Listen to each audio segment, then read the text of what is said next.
OBJ. That's strangely close to Daniel Jones from the Giants. Daniel, is that you? Beat the Chiefs. Show me. If the Broncos and Russell Wilson can show me that they can beat the Chiefs, then I will start believing. The crowd up. And so are this defense, and Kansas City won't snap the ball again. The Denver Broncos have beaten the Kansas City Chiefs. David Montgomery on the Lions. Former Bear, gonna make this his revenge game for sure. David Montgomery gets the touchdown that ices the game. No!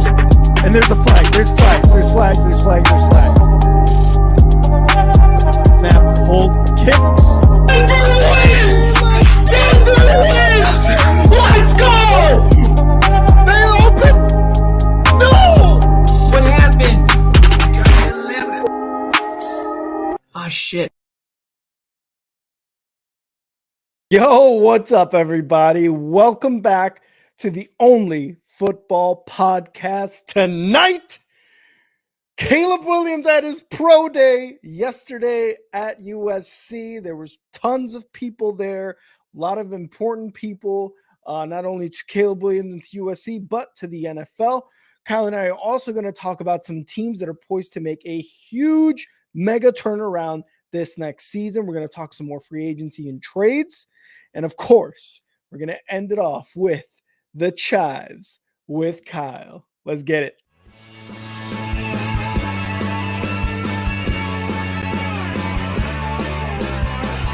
America is football. Football is America. Football is America. And if you don't like it, you can kiss your candy ass. For the moment in time. I don't give a damn. Oh my God. No. You love this. 30 to 27. No! Chiefs win. Chiefs No! win 30 to 20.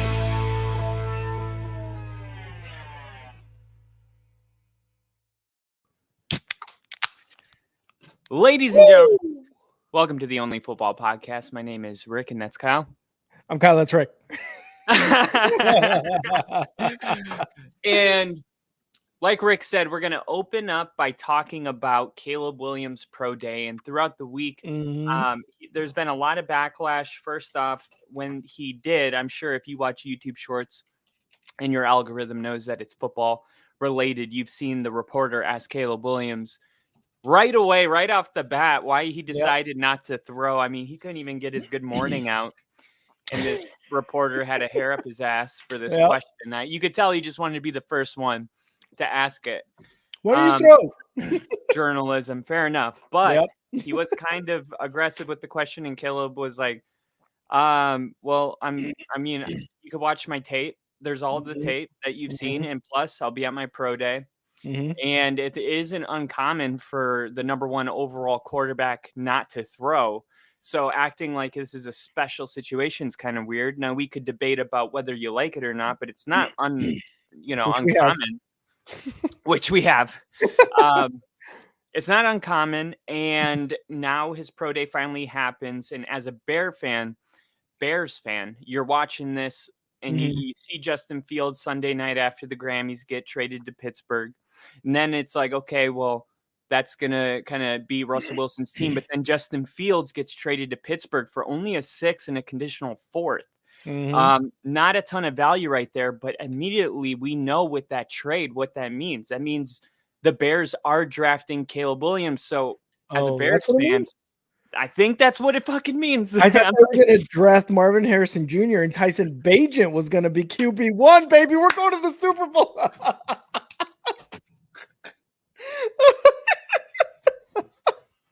Let's go, Tyson Bagent. Tyson Bagent. Tyson Bagent. Oh God, he's still going with it? No, of course you're joking, and Caleb Williams will be the number one overall pick in the draft, and it won't be surprising, just like Bryce Young wasn't surprising. The number one's never surprising. Like you never like what?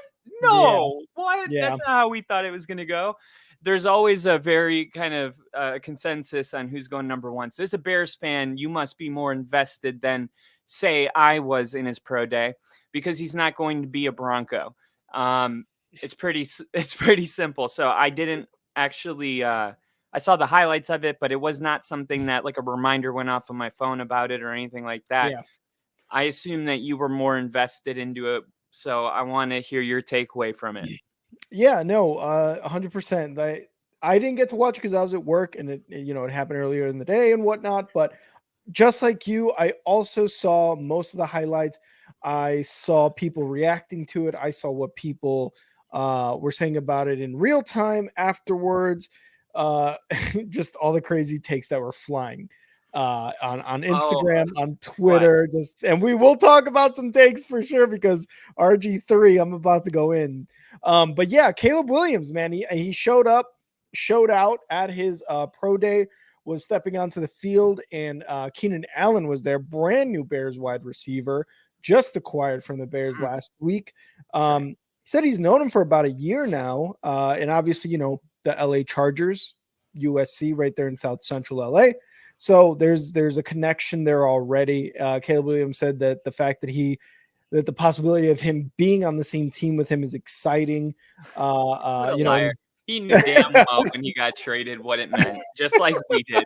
The possibility of, bro, it's not a possibility. Yeah, it's gonna happen, right? He's got to walk on eggshells. Right thing, but we know he's got to walk on eggshells around the right thing. Yeah, no, but it was a cool sight to see Keenan Allen there. Obviously, a lot of heavy hitters there. Ryan Poles was there. Matt Eberflus, representatives from all 32 NFL teams were there. The Chiefs aren't getting them, that's for fucking sure. So back the fuck up. But Caleb Williams. Yeah, Caleb Williams. That's what why are the Chiefs doing there? They just wanted to see how accurate the Mahomes comparison was. That's what it was, right? And I was like, all 32 teams, whatever. But no, Caleb Williams did pretty well. Obviously, in a pro day compared to the combine, these are things that are kind of practice, that are rehearsed in a sense, right? And like you said at the very beginning, Caleb Williams said, "Hey, you want to see me throw? The reason I didn't throw at the combine was I played 30 plus games. Right. I have played real life football. Go watch that tape. I have scored 27 rushing touchdowns. I've thrown for over 10,000 yards in college. Like, go watch that stuff and tell me, what you think of me. Don't criticize me for not throwing at the combine." And again, he's throwing 70-yard bombs in his pro day. You got his wide receivers catching everything he's throwing. I think a total of 4 or 6 balls actually fell to the ground during his 50-plus pass attempts. So, really, good numbers. But again, we know that pro days are rehearsed, scripted. You got your own guys catching the ball from the quarterback. So still very impressive. Caleb Williams, again, is going to just have all sorts of takes flying at him. He's going to be one of the most probably, like, I guess I would say, controversial picks once he gets to the NFL. I mean, he's done things. We've listed almost everything he's done. He's cried. He's painted. It's not controversial. I gotta just say, I don't mean to cut you off, but I'm tired of people saying that he's like this controversial character. Not controversial because he hasn't really said or done anything controversial. Right. It's more he is going to be so under the microscope, like more than any microscope. Yeah. Controversial more in the takes around him being said by NFL scouts and people claiming he's the next best thing since Andrew Luck in the draft. I guess that's kind of what I meant. And obviously things he's done in college, not being able to win big games, not being able to get to the college football playoffs, things like that. So those are what they are. And like you said, the trade that the Bears made when they traded Justin Fields to the Steelers pretty much cemented the fact that Caleb Williams will be the number 1 overall draft pick, which will go to the Chicago Bears. Mel Kiper's been doing the draft since 1979. And his list as it stands right now, and I don't know if this has been updated with Caleb Williams, but number 1's John Elway. Then, oh no, that's not why I'm doing this. Number 1 is John Elway. I know, right? What a roundabout way to do that. Number 2 is Andrew Luck. Mm-hmm. Number 3 is Peyton Manning. And then 4 is Trevor Lawrence. So like number 10 is Josh Allen. Number 9 was Troy Aikman. Ryan Leaf was at 8. That was a bust, but Oh yeah. I don't know if it's just not updated or what, but I'm like trying to see where does Mel Kiper grade, these Caleb quarterbacks, Williams. because like Yeah. when Andrew Luck came in, like I heard that this was the highest ranked quarterback since John Elway or Peyton Manning, and I'm here. I'm feeling it. I'm feeling the hype, for sure, but I'm not seeing the insiders posting their list, or I don't know if I'm just missing it. Yeah, I wonder too if that's like, I don't know, people are more invested in the now and ranking them in terms of recent quarterbacks, right? Because really what I've heard is like, oh, he's the best since Andrew Luck, right? Is he going to be a Patrick Mahomes? Who knows? But he's the best prospect since Andrew Luck, and they don't necessarily go more back in time than that, right? And the fact, but John Elway too is like, oh yeah, him for sure, Peyton Manning for sure, and also what was the other guy you just said? Andrew Luck. Andrew Luck, yeah, that was third. So Kirk Herbstreit, he did name a steal of the NFL draft, which wasn't something that we were planning on talking about, but it'll be really quick. So they did say that the number 1 overall projected pick is Caleb Williams out of USC, with Drake May not too far behind him. Yeah. And then you got names like Bo Nix and Michael Penix in the draft, and we're not sure if those are going to be reached for in the first round or they're going to go in the second. Mel Kiper said he's trending towards becoming a first-round pick, and he's talking about Jaden Daniels. So actually, this was December 8th, 2023, okay? And now we are in March of 2024.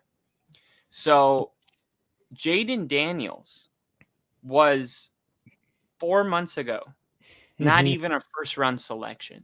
Yeah.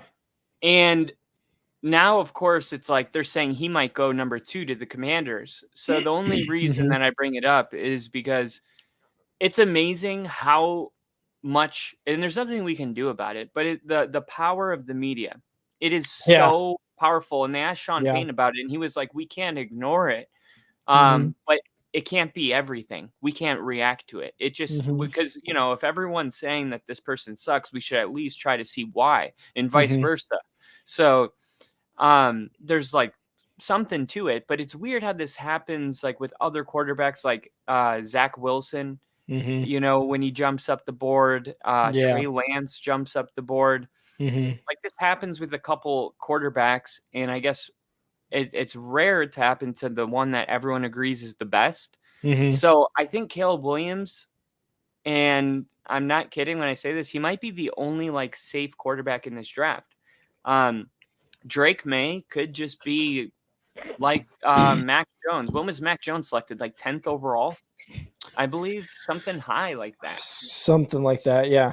So I guess like what's the faith that you have that this is going to work out, and this isn't just another one of those things where the media finds a darling, and and it works out for both parties because they need one. Like you can't have a draft where you don't have one. Even that one with Kenny Pickett, it was like you saw how miserable they were talking all offseason about how there's not a good quarterback. This quarterback class sucks. Like it didn't make for good TV.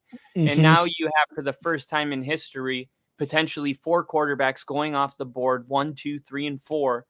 And would you say that Caleb Williams is probably the only one that's safe, or do you feel strongly about multiple quarterbacks in this draft? It's so tough to say. Off, initial reactions of that, Jaden Daniels, Caleb Williams, Drake Mays, and possibly JJ McCarthy, being those first 4, like you're saying, Penix and Bo Nix, whatever, later that round, or even like a second round, or even day 2 pick. I think the majority of these quarterbacks will find success in the NFL. I think this draft class will be really damn special. I really do.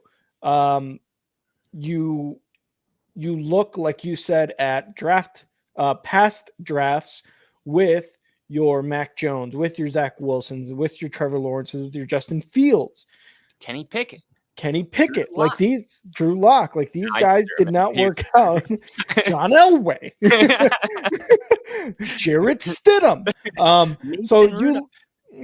Mason Rudolph. So you look at these and you don't really have faith because, again, college all of a sudden isn't like these guys are just NFL ready this draft. We've been talking about this, or at least I feel like they've been this ready for about a decade now. Obviously, you have past quarterbacks way in the past. We're talking Jamarcus Russell, we're talking Young, we're talking Leinart. These guys who were really good in college, they just did not translate. I just think now it is a little bit better. So I actually have a lot of faith in this quarterback class. The Bears just can't miss on Caleb Williams. The hype around him, how well he's done in college, what he's done in college, the amount of what's the word? Just like Mel Kiper's list of prospects.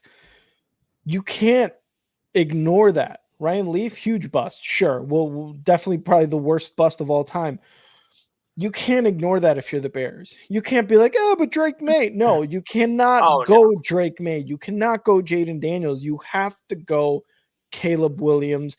Is he the safest pick? I really do hope so. But I personally believe that a majority of these quarterbacks include Bo Nix and Michael Penix. A majority of these guys are going to find success in the NFL no matter where they go. I really, truly do believe that. J.J. McCarthy is kind of the wild card for me because while he didn't pass the ball a lot in Michigan, he just doesn't – he seems more like a Zach Wilson type to me. And I'm not saying he's a bust. Not going to say that off the bat because that's kind of unfair to what these guys have done in college. But he leans that more to me that way as a Mac Jones, or I'm sorry, a Zach Wilson type. But again, I believe like Bo Nix too. Yeah, Bo Nix almost seems for I think he threw for like 4,500 yards or something. But if you look at his average, Oregon's offense is like snap, throw, snap, throw. So his average depth of target was like 3 yards, which was like the lowest in the NFL. But it's like he's got all those yards, but it's like it can be a little misleading. Caleb Williams has been the guy this whole entire time. And probably for a good reason. Sometimes the hype can be so loud that it's like it makes you kind of I would say like pessimistic, where you're like, well, I'm going to hang on to some of the, possibility that he's not going to be Patrick Mahomes. And if that makes me, pessimist or whatever you want to call it, then sure. But I'm not just going to say that anybody's going to come into the league and be Patrick Mahomes, which is the comparison. But Jaden Daniels is another quarterback I really like. I think Jaden Daniels, when you see the progression from year to year, when you see players that are getting better every single year, like that's exactly what you want to see coming into the NFL. And I think it's possible that Jaden Daniels will be a bit like very similar to Lamar Jackson in the league, which we haven't seen another quarterback like Lamar. Sure, we've had dual threat quarterbacks, but not like Lamar, not like that, not since Michael Vick. So I think Jaden Daniels is another probably home run. It's possible that you got 2 home runs in this draft, just like you did with what was it, Joe Burrow and Trevor Lawrence, both coming out of the same draft. Or no, they were a year apart. No, they were a year apart. Yeah, they both went number 1 overall. There was a good quarterback draft not too long ago, but I think Trevor Lawrence is the only quarterback starting from the draft class of 2021. So that would be Justin Fields. I guess you could say for a year at least, that 2012 draft with Andrew Luck going number 1 overall, Robert RG3 picked second by Washington, had an amazing rookie season. Tannehill was picked 8th overall by the Dolphins. Obviously later in his career was so much better, and really that was kind of it. Yeah. Yeah. Well, that's still a lot for a draft. To get 3 guys that are going to be in the league for a while, But I feel the same way about JJ McCarthy. The thing about him is they say he processes information so quick, which is what Sean, and this is the thing about, sorry to make it about Denver, but we're in the same position you're in. It's just less sexy. We're trying to figure out which quarterback we're going to have. And now Minnesota basically controls the entire first 10 picks of the draft. They definitely made a move. Besides number one, unless the Bears are really dumb. But I don't think so. But they could jump to like 2 or 3. They could stay where they're at. But the trade that they did, you know what else they could do? The Chargers are linked to drafting a wide receiver to help out Justin Herbert, especially after losing Mike Williams and Keenan Allen. Yep. So if the Vikings really wanted their franchise quarterback, yeah, it sucks. But Justin Jefferson. Here. Yeah. Justin Jefferson and our where are they at? 11th pick.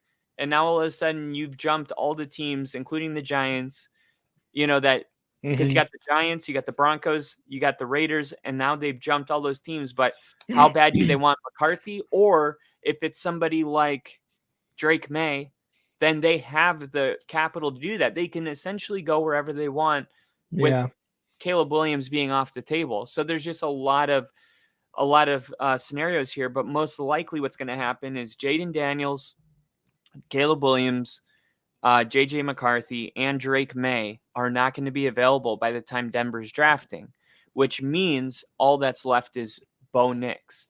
And Penix. Penix as well. But would it be a reach to get a player like that at 12 overall? Yeah. And it's just like the odds of there being okay, like let me put it this way. The odds of Caleb Williams not working out is much lower than Drake May. And then Drake May and then Jaden Daniels. As we go down the board, like the bust potential increases, right? That's why they fell down the board and they weren't selected number 1 overall. So you're always getting like with the top 5 pick, you're pretty much getting a home run every time. But once you're getting towards like Bo Nix or these are the Drew Lock kind of picks. These are the ones that don't really pan out normally. But you do have your rare stories of Russell Wilson and Jordan Travis is in this draft as well out of Florida State. Brock Purdy, of course. I just don't know what to make of all this. But the reason that JJ McCarthy was linked to Denver is because they said Drew Brees could process information really quick. And that's something that JJ McCarthy has. He's very, very smart and he thinks fast. And that's one of the reasons Sean got rid of Russ is because he needs his quarterbacks to do something different than Russ does. It's simple as that. It's a scheme fit. He needs his quarterbacks to be able to recognize things, change plays, like be very, very smart. And, Russ he couldn't get the plays out of the huddle, let alone all of that other stuff. So that's why we might be going for JJ McCarthy, but I just don't think it's a real possibility with the Vikings and Giants in front of us. So let's say that the Vikings do not want to give up Justin Jefferson, right? They can try to get into a position to select a quarterback. Obviously you and the Vikings are in a similar position. You guys just traded away your quarterback or didn't re-sign him, whatever the situation was. Obviously the Vikings, like you said, have a much more likable plan. They got 2 first-round draft picks. They can say, hey, Patriots, hey, Cardinals, hey, Chargers. Although I don't know. I think the Patriots still might go quarterback. But one of those 3 teams, hey, here's 2 first-round picks for your 3rd, 4th, or 5th. We're going to go quarterback. Can the Broncos, think something around the same without obviously the first pick? You're looking at the Patriots, you're looking at the Cardinals, and you're looking at the Chargers. The Cardinals are expected to take Marvin Harrison Jr. with the 4th overall pick. Yeah, that's why the Bears are geniuses for bringing in Keenan Allen. Yeah, or they pick at 9, right? They pick again at 9, so yes. All quarterbacks and wide receivers. So when the Bears are back on the clock, they have the luxury now because they got the receiver to pick the best. Yeah. Position. Yeah. Genius. Well, if you're the Broncos, though, and you see the Minnesota Vikings make a play at whatever position it is, 3 through 5, would you, needing a quarterback, you're the Broncos GM, would you say, hey, Cortland Sutton has become available for a top 5 draft pick? And yeah, there's no way in first hell overall. Cortland Sutton's getting us up the board. I mean, you look at the market right now, we would be lucky to get a third round pick for Cortland Sutton. I mean, it's like he's more valuable to keep. And it's like, sure, we could pair Cortland Sutton up with dude, I don't even know. We just cleaned house. But you also have to think about it. Like for the Chargers, for example, they just got rid of all 3 of their wide receivers, all 3 of them. Right. No, why I just not want us to trade out of the first round. I don't want us to draft anybody at 12 unless it's Tarnell or unless it's Terrion Arnold, the best corner out of Alabama. Like if you want to match him up with Surtain, whatever, we're going defense. You're going to have to beat us, scoring 12 points a game. Oh, so you don't want to move up and get a quarterback? I don't want to move up unless we're moving up to 2. I don't want to move up for Drake May. The only quarterback I'm interested in would be, honestly, it's Jaden Daniels. Because he, to me, is the second best. Sure, I would buy in if it was Drake May, but there's no way in hell Denver, with no capital, no money, no nothing, is going to get themselves up the board ahead of teams like the Vikings or even the Giants. Like it's just not going to happen. So I would rather Denver with a team that does want to move up in drafts. You want to reach for Bo Nix? Here, give us. We don't have a second round pick. Give us 2 second-round picks and a first-round pick next year. Yeah. And then you do that, and all of a sudden it's like, guess what? Day 2, you wake up, Broncos are on the clock early in the day. Yeah, it is no, it's Friday night, so day 2's at night. Yeah. And guess what? Michael Penix draft. Sure, why not? And now you still have another second next year. We have another second. We have a first next year. So now we can start rebuilding. We have 2 first-round picks. This is how I've been doing my mock drafts. It just, if Denver selects, the only reason I'm saying all this is because if they do draft like Bo Nix at 12, like I'm going to freak the fuck out. I am literally going to lose my mind. I wouldn't blame you. And I don't think anybody would blame you if you took Bo Nix, because you're right. I was just kind of going in the direction of like, thinking that you would want to trade up to those top 5 picks to possibly get a quarterback, whether it is JJ McCarthy or whether it is a Drake May or somebody. I would rather wait for Shadur Sanders.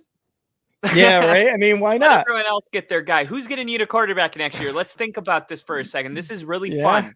Yeah. All the teams that drafted their quarterback, they're not going to dump him after 1 year. I don't care if it's Drake May, Jaden Daniels, Caleb Williams. Those are all not going to need a quarterback. So all of a sudden, who does that leave? The New York Jets? Possibly. Well, like you try to think maybe Seattle. Yeah. But Seattle's not going to be a number 1 pick. They're not going to be bad enough. The Giants. They're going to win too many games. The Giants will probably have the number 1 overall pick next year. But the Giants are going to try to draft the quarterback this year. So they'll be going with him. So I think the way the board's falling, it's like I feel like the universe is telling us it's just not our year to get our quarterback. And that's okay. Yeah, I could see that. When you try to force it, it's like what's that movie? The one No Country for Old Men. No, the one with Matthew McConaughey and his parents. Mud. His parents basically buy this chick to date him so he'll move out of the house. I know what you're talking about. Yeah. It's like, God, come on, let us know in the comments if you got it. Sahara. Kate Hudson. Dazed and confused. No. I don't know. I really don't know, but I know what you're talking about. I'm gonna look it up. Yeah, I know which one you're talking about. Parents try to get him to move out. This is how awesome Google is. Look at this. And it is called Failure to Launch. Failure to Launch. Failure to Launch. When he he keeps getting bit by animals in the ocean, or they go rock climbing and like the rocks fall, and he's like, that one guy keeps telling him like the universe is like mad at him. That's He's what they're like, telling the Broncos. I'm just saying, like, if we try to force it at 12, I don't feel like it's going to work. But I think if we draft the best talent, I think that corner will work. Because think about this, Rick. Like, if you got the whole board falling wide receiver, quarterback, that means that somebody that would normally in a quarterback, wide receiver, not loaded draft, somebody would have gone 1 or 2 overall. That's available. It could be Gerard Verse, the best edge rusher. Somebody's going to fall to. Actually, the Bears will be the first team to capitalize on the way the board's going to fall. True. And then whoever the Bears pick. But for the most part, if Denver doesn't want to trade out of the first round, selecting a quarterback is actually like the worst idea at that 12 spot. At least capitalize, on the fact that you weren't the top pick and you were at 12. Like, capitalize on the way the board fell. Don't reach for it. Just look at it and go, well, that guy would have gone number 3 overall in almost any draft. Just like the Eagles didn't have to think very hard to draft the dude out of Georgia that fell down the board. Jalen Carter, around 12, if I'm not mistaken. It might have been like 9. Around I think it was 9. 8 or something like that, because they traded with the Bears. Okay. So like that's another example of just getting the right guy. And look, he was up for Defensive Rookie of the Year. I would much rather see that than some of the other options. But I have more faith in Sean Payton than the average Broncos fan. Like, I really don't see him doing this. So in the past, I had to be this aggressive about it because I couldn't trust, Vance Joseph or Vic Fangio to do the right thing. But I don't see Sean making that mistake. And if he does, then it's probably not a mistake. He probably knows, he studied the quarterback and he's in love with him. And then sure, why not? But so what I will say though is, Sean, I could see where you're coming from, but your GM, George Payton, Patton, whatever it is there like a lot of trust in him? Because he has made some very questionable moves, the Russ Wilson one being probably the top one, right? Which quarterback did he draft? Did he draft Drew Lock? Well, okay, but he's made some good ones. I mean, he made some good moves, and he did really good with the Vikings, and like he's earned this job, but he's not running the show anymore. He's not. Like when they interviewed Sean Payton, they asked George Payton to go stand outside. Hey, the adults are talking. Get out of the room. That's how that went. So, of course, especially when you look at the Russell Wilson trade and how Sean's trying to put this team back together. Like, if anything, Sean could fire George Payton, which is weird because it's like normally the other way around. But all Sean would have to do is go inside the owner's fucking office and be like, I don't want this dude here anymore. But Sean loves power and control. And since he knows he has that, he's not going to give it up either. Yeah. But Sean is making all the moves.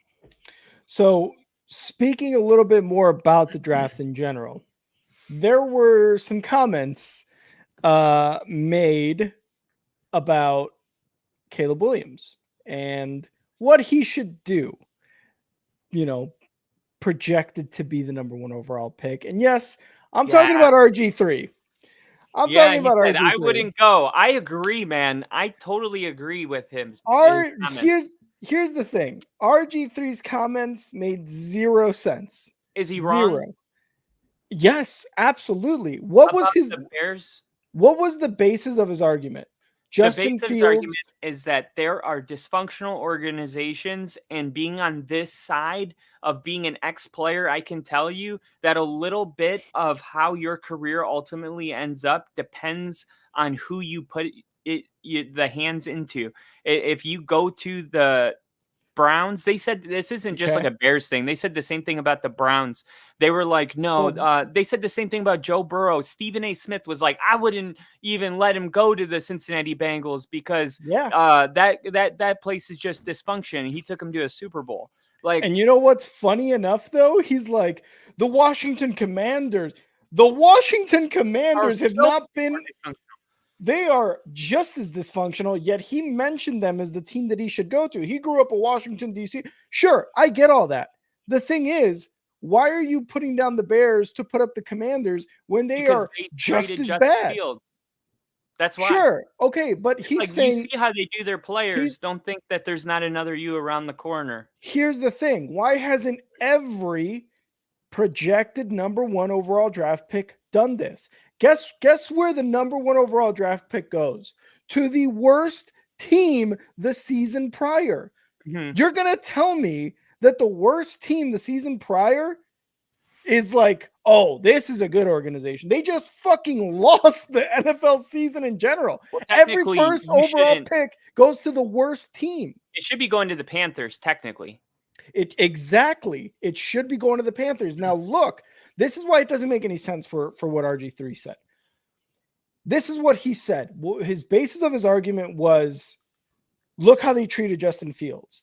And then he said, and then he went on to name DJ Moore, Keenan Allen, Cole Kmet, how the offensive line has improved. And yet he still said, that's not going to be a good situation. Dude, are you fucking insane? The Bears not only improved to one of the best defenses over the last 6 or so games last season, they improved the offense. Their offensive line has improved over the last 3 seasons. They're going to just continue getting better, and there's consistency with Poles and Eberflus, I guess. They brought in Shane Waldron to be the new offensive coordinator. What are you talking about? This is probably one of the best situations you can find yourself in as a rookie quarterback. You're gonna tell me you're going into the league and you're gonna throw to DJ Moore, who just had a career season last year in catches, yards, and touchdowns, and also your wide receiver number 2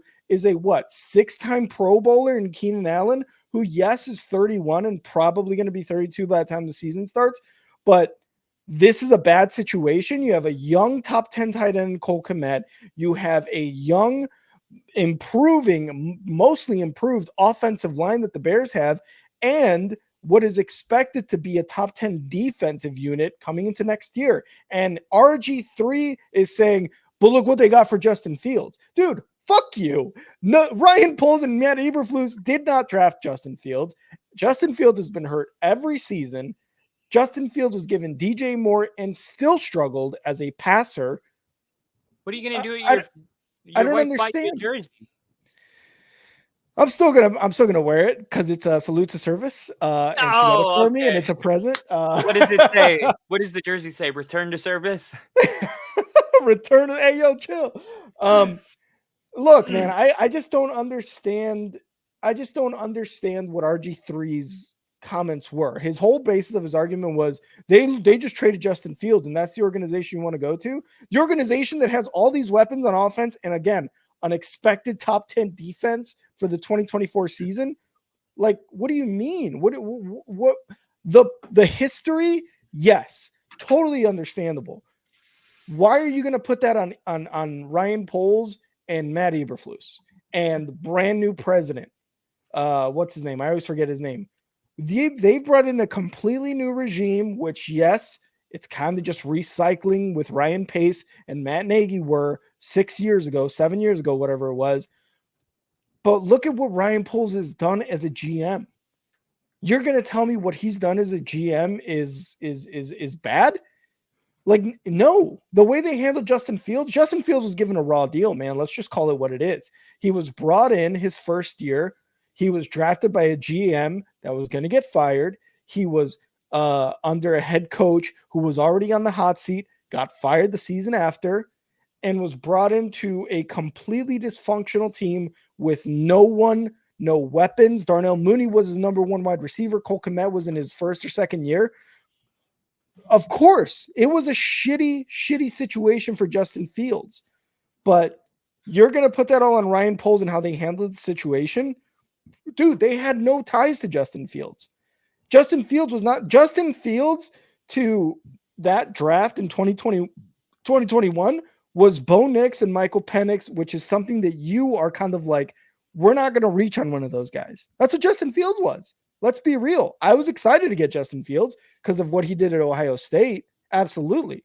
I was jumping up and down for joy. You guys can see me on my Twitter. I was jumping up and down for joy when they drafted Justin Fields, but but to just make that your argument for you should pull an Eli Manning and sit out, like, dude, shut the fuck up, RG3, because you are literally walking into Cam Newton territory right now. It's my turn. It's my turn. Skip Bayless. It's my turn. And another thing. No, I'm just kidding. Okay, in all reality, Wrong. sorry, I got stuck between Kyle and Skip Bayless and couldn't figure out who I was there for a second. Okay, there's a little bit of truth to what actually everything you said is truth. But there's a little bit of truth on the other side as well. And I think the first thing to break down is that you're a Bears fan. so you're like, what the fuck is he talking shit about my team for? Yeah. And I would say to that I don't think it's intentional towards the Bears. But RG3 has always been an ex-player that's looking out for players. Now you'll see, like, any opportunity he gets to kind of stand in the gap for a player, that he will. And I think a lot of that has to do with the way his career went. You're right. You said earlier his second season was amazing, and he just first year, because he played through an injury, and they put him in a playoff game, and he re-injured that thing, and his career ended. Like, it's a miracle that he's not freaking in a cabin somewhere just like drinking his life away because of the way his football career went. And instead he was like, you know what? It's not going to shape me. I'm going to go into media. And he looks out for players, and he's got a weird way of doing it. But I think when you look at the fact that the fan base did want Fields, right? They chanted, "We want Fields."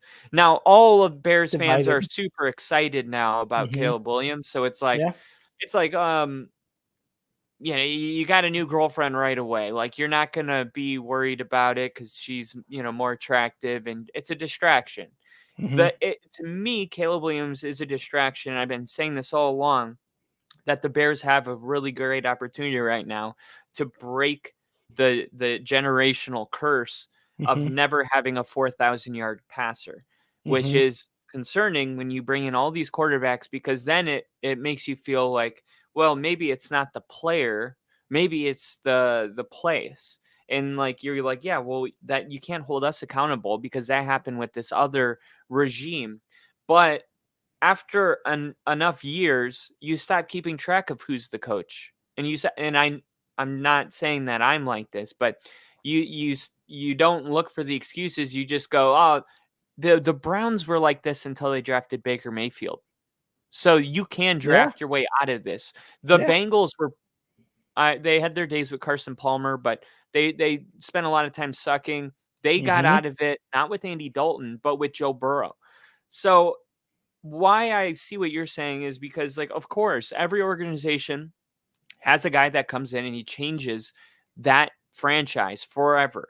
So if Joe Burrow would have not gone to the Bengals wouldn't have gone to the Super Bowl. You know what I'm saying? So like, that kind of stuff does happen. But I think what this was about was that the Bears had a pretty not a great team. And yeah, Justin Fields was getting hurt. But then last year, he's only 1 year removed from being the most sacked quarterback in the league. And sure, him and Russ both take a lot of sacks. So it's kind of some of them are their fault. But he's only 1 year removed from that. Then you go into the season, he's dealing with injuries. Then you make this trade, a blockbuster move, even though it wasn't worth like multiple firsts. But the Montez Sweat deal was huge. And I was really open about it immediately. About how big that deal was.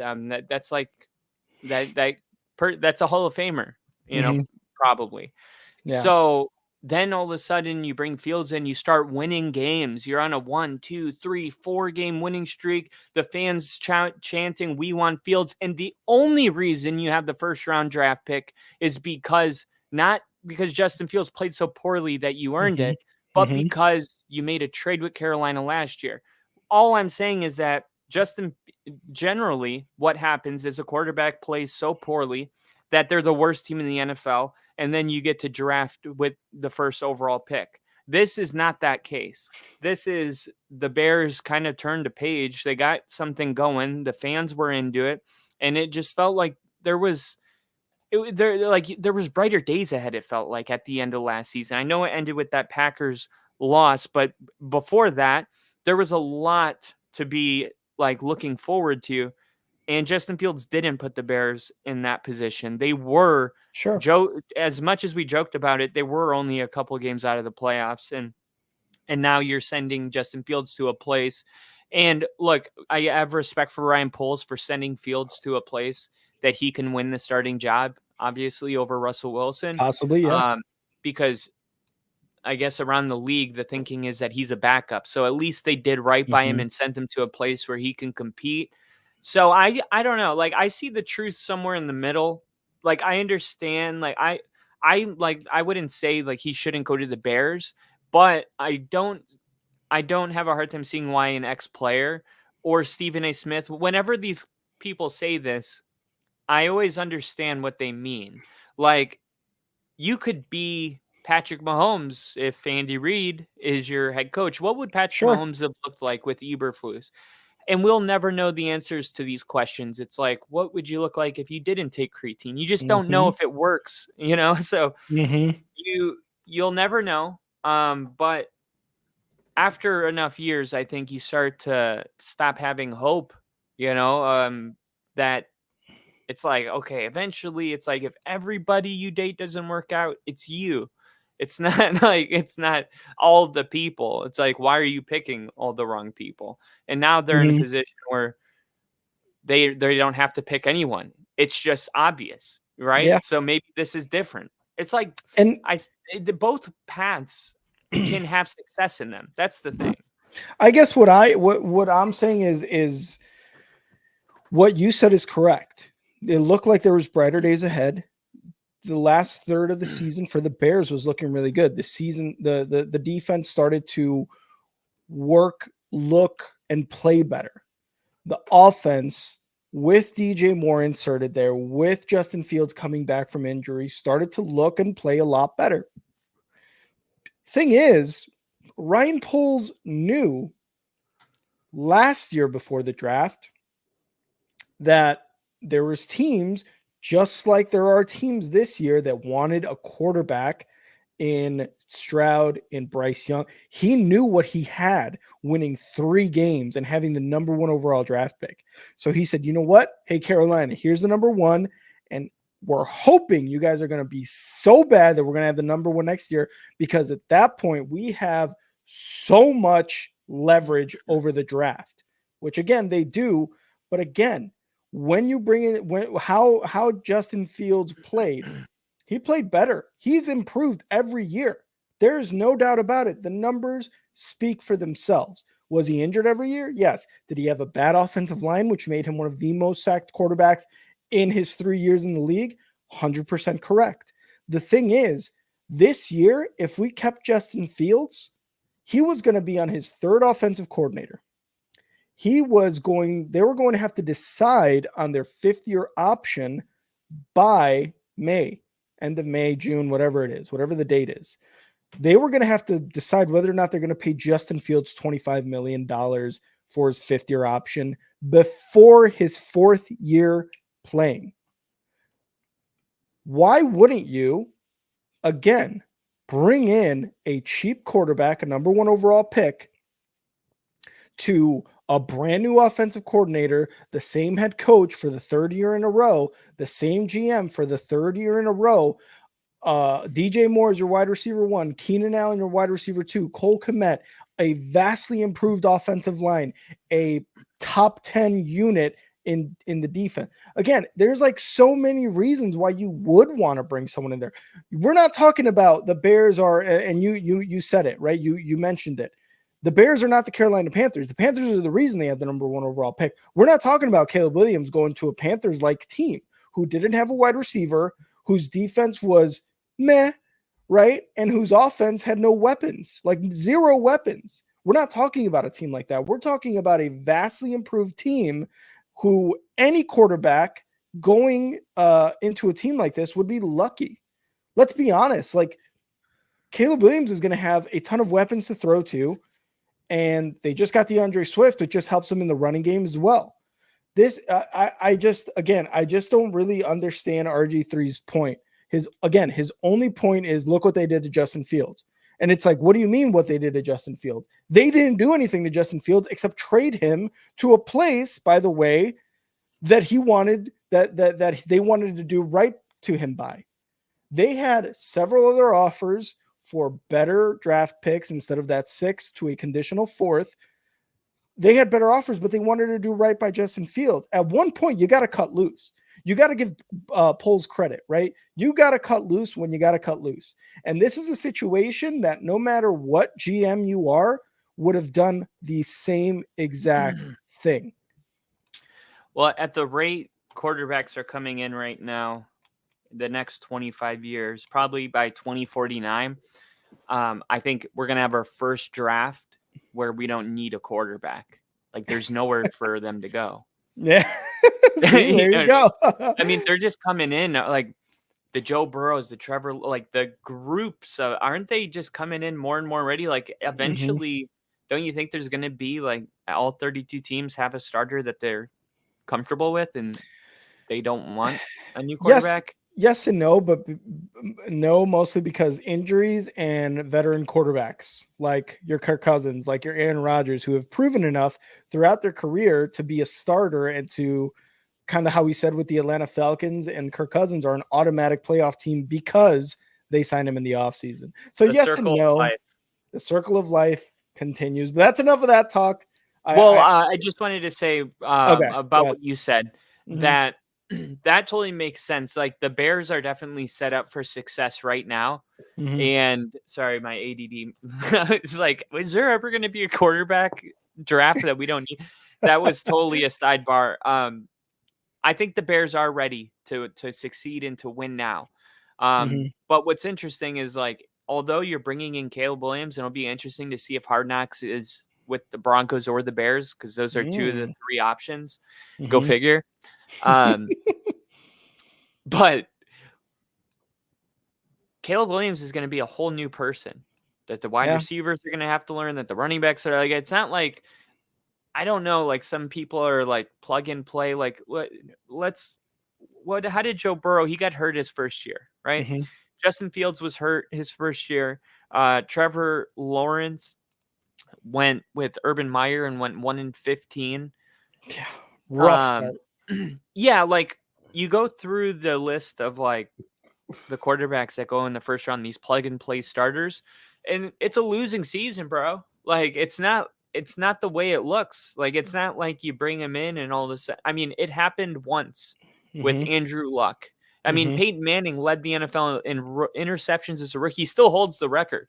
Like, it's very, very seldomly does Andrew Luck happen, or Brock Purdy, weirdly enough. CJ Stroud, yeah, of course. Yeah.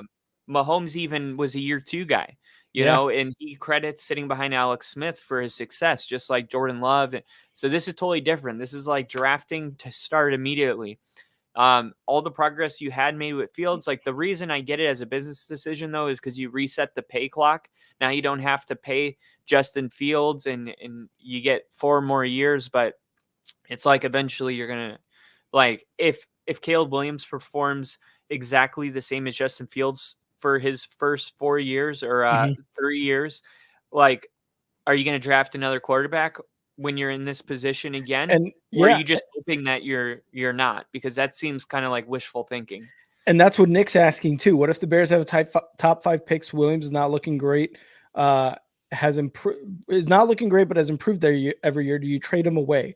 If within the first 3 seasons, I'll say this right now, if within the first 3 seasons, you have not at least had 1 playoff berth with Caleb Williams as your quarterback, you're already at the tail end of DJ Moore's contract.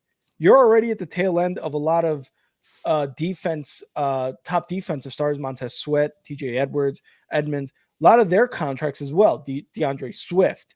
You're at the tail end of those contracts. If you haven't had one playoff berth in 3 seasons with Caleb Williams, with the defense, with the offensive weapons you have, I mean, I think you start over. I think you do start over as well, because at least starting get yep, that's what Bill said. And because at least, I'd like to talk shit about the 2021 draft with the quarterbacks and Trevor Lawrence being one of them. At least Trevor Lawrence has a fucking playoff win. Mac Jones has a playoff win, but look how different paths both of their careers took after those playoff wins. Trevor Lawrence, yes, got injured. The Jacksonville Jaguars collapsed really on themselves, and that wasn't necessarily Trevor Lawrence's fault. Mac Jones is just not a good quarterback, which is why he's going to go and back up Trevor Lawrence. So, yeah. But Trevor Lawrence also has come into games down 21 in the third quarter and threw dart after dart after dart. Yeah, I'm not we've seen like Trevor Lawrence. There's nothing for us to see. Like I'm convinced that the people that aren't sold on Trevor Lawrence need to go watch film. Like that. Like Mac Jones never lit anyone up. Like exactly. Like Trevor Lawrence, he's that guy. Like yeah, he's really that guy. And Trevor Lawrence had the worst situation, one of the worst situations, his God. Rookie year. Dude. And look what he did year 2. Stinky year finger. 3, yeah, his fucking teammates are getting kicked by his coach. That's not the situation you want to walk into in your first training camp. Mac Jones had an outstanding rookie year, looked better than Trevor Lawrence, looked better than every other quarterback from that draft, and everyone was saying, oh my God, Bill Belichick did it again. He got this low-key guy from Alabama. He just threw 20-plus touchdowns and single-digit interceptions, went into a playoff game, won a playoff game. They've got their next quarterback for the next 20 years. What happened the next 2 years? Could not replicate that season. Trevor Lawrence, on the other hand, walked into a shitty situation, made the most that he could of it. Second year, got a Super Bowl winning coach because the organization realized the mistake they made. And guess what happened? He improved. He went to the playoffs, got a playoff win, and now the Jacksonville Jaguars fans can be pretty damn sure that they have their quarterback for the franchise. You don't see that across the board. Justin Fields has not won a playoff game. Justin Fields has improved, but has Justin Fields won a playoff game? No. So why would we not want to cut bait when every other team has cut bait of that 2021 quarterback draft except the Jaguars? Did you ask him if he wanted to switch to running back? Because how many didn't he break the record for he did, rushing yards? He had the second most rushing yards by a quarterback in 2021. So to me, like even if things aren't going really well, like sometimes there's just a stat that you can't ignore. Like, okay, so he's as good as Lamar Jackson. So at this one part of his game, and it's like it's not like he can't throw. I don't know. I feel like the Bears are getting shafted and they don't see it. Like I think Justin Fields is going to work. I think he's going to work out. Like, I mean, that's why I wanted him so bad. That's why I was so mad, because I really think Fields is going to work out. But before we move on, wouldn't it be weird if we didn't pick a quarterback this year and it was because we wanted to wait 2 years to get Arch Manning and we drafted him? Oof, that'd be a tough sell, I think, to Broncos fans. I don't think so, because think about this. I think it is, yeah. Peyton Manning still lives in Denver. He never moved. He's in the building. He does our schedule release every year. Denver's beautiful. Yeah, but like he does our schedule release. Like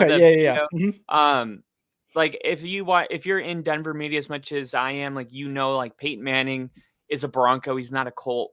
Unfortunately for Colts fans, like yeah.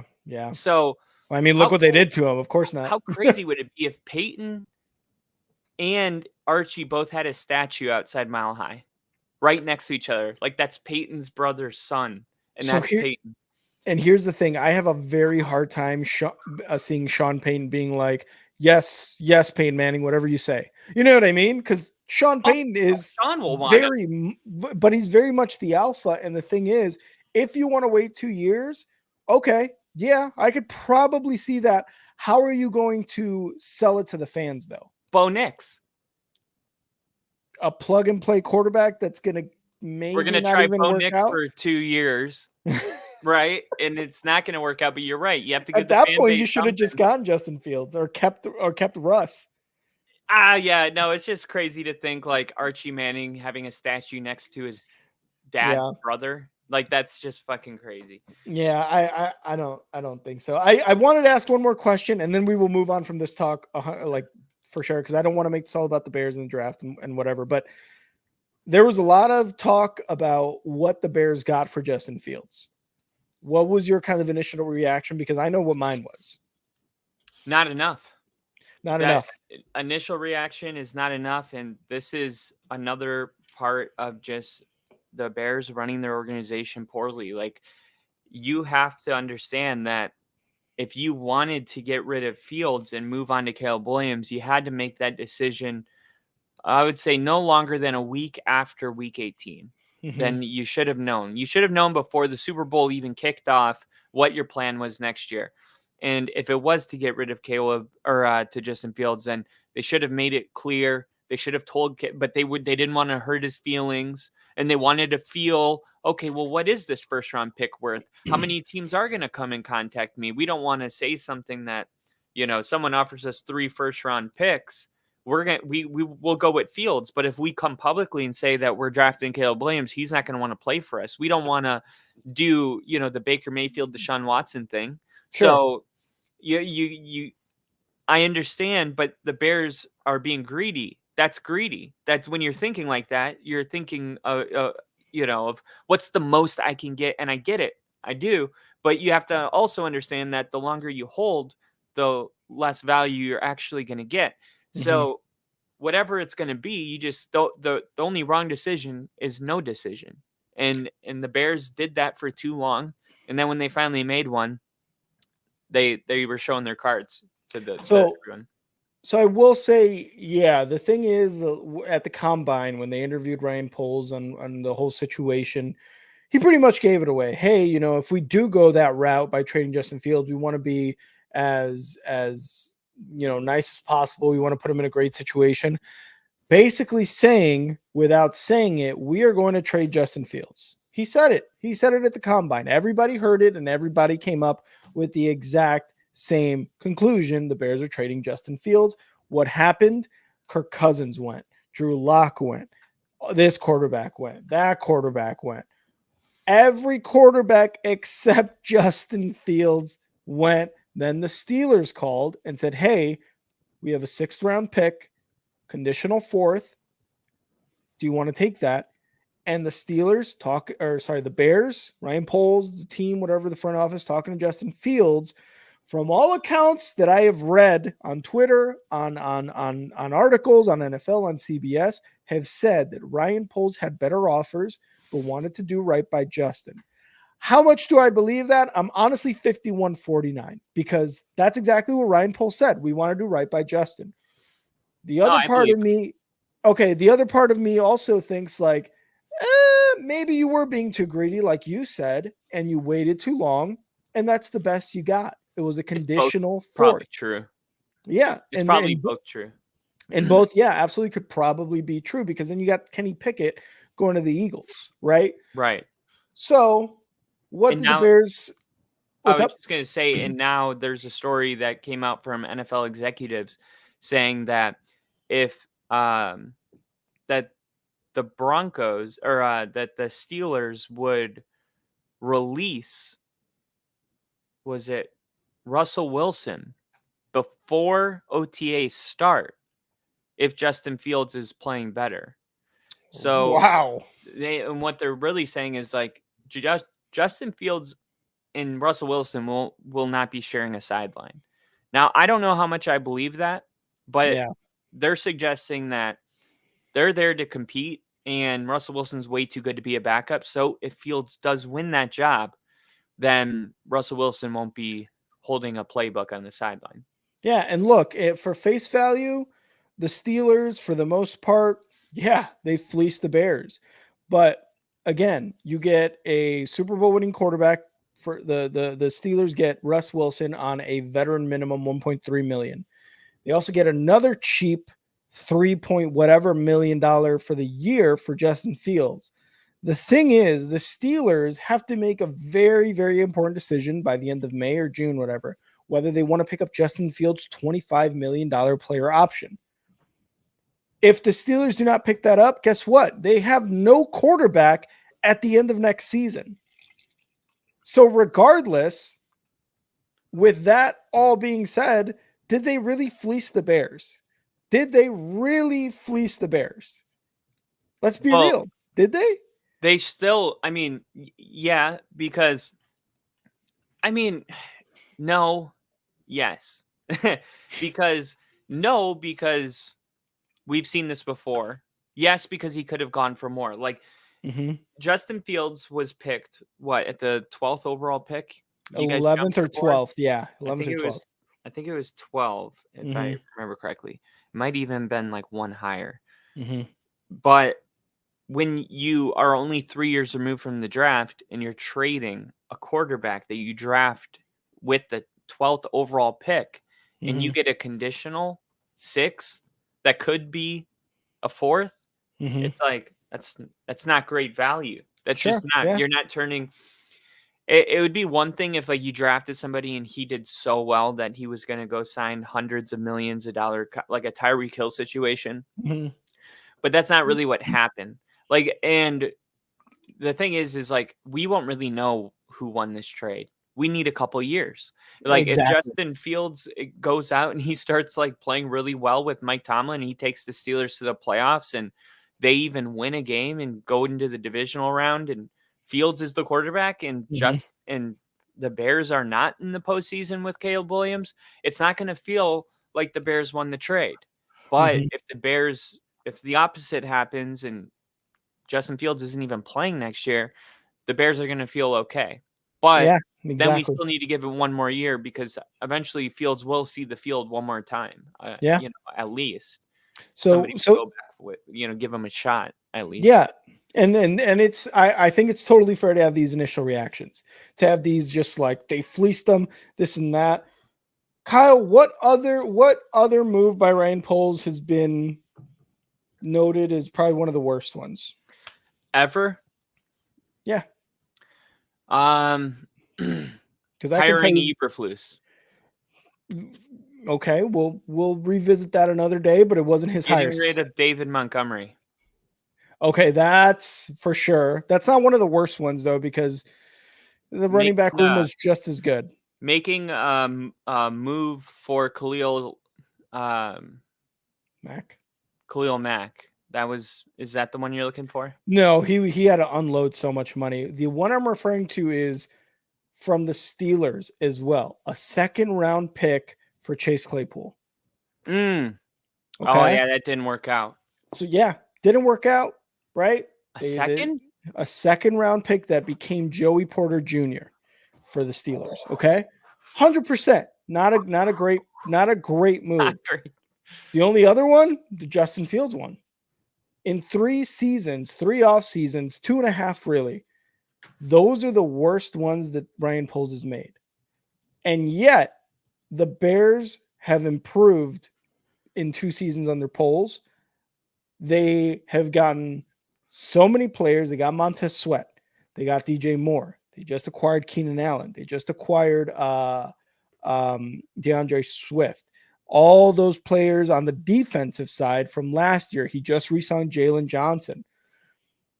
Those you always like people across the NFL will always look at the negatives, and yet you have to look at the positives. But yes, those were probably his 2 worst ones. And Nick's asked Johnson, Darnell Wright, DJ Moore. He turned those picks from Carolina into playmakers that are playing on this team today. Oh my God. I could too. Look at my mock drafts. I'm telling you, sometimes I wonder who's running these shows, man.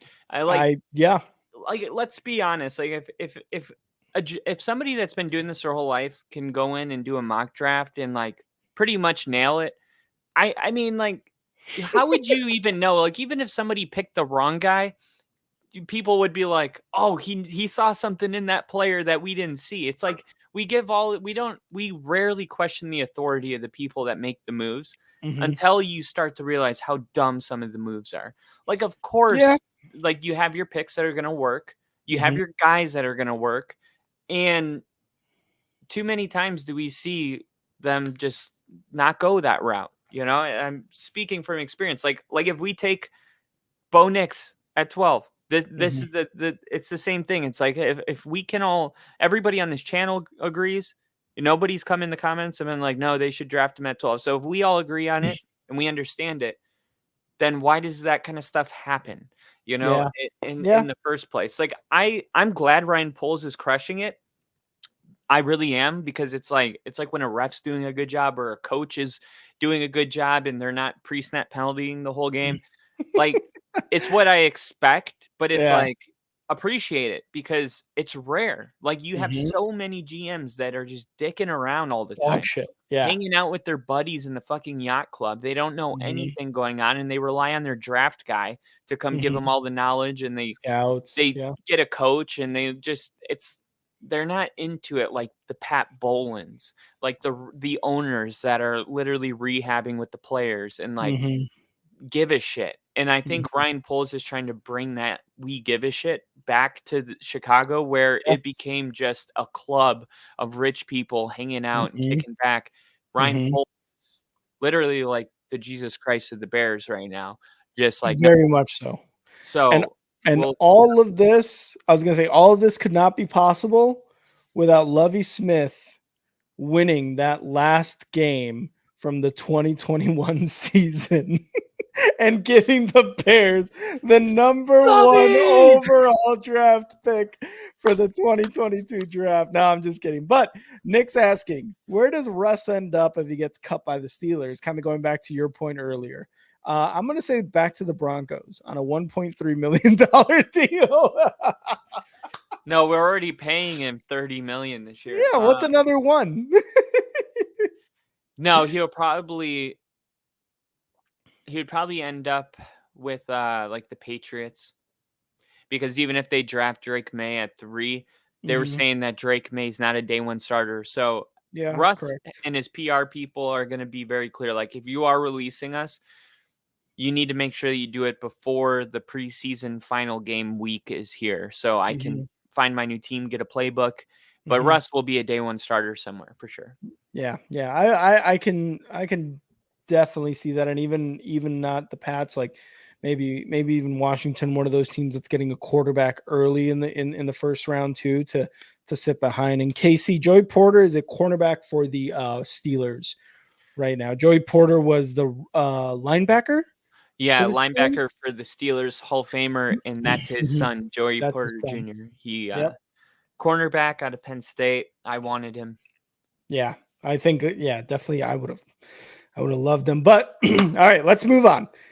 Kyle had an awesome idea because he saw, there was an article saying that there are some teams that are determined to make a major turnaround come next season. And Kyle, we've got a couple teams on our own, but I'll let you take this one away.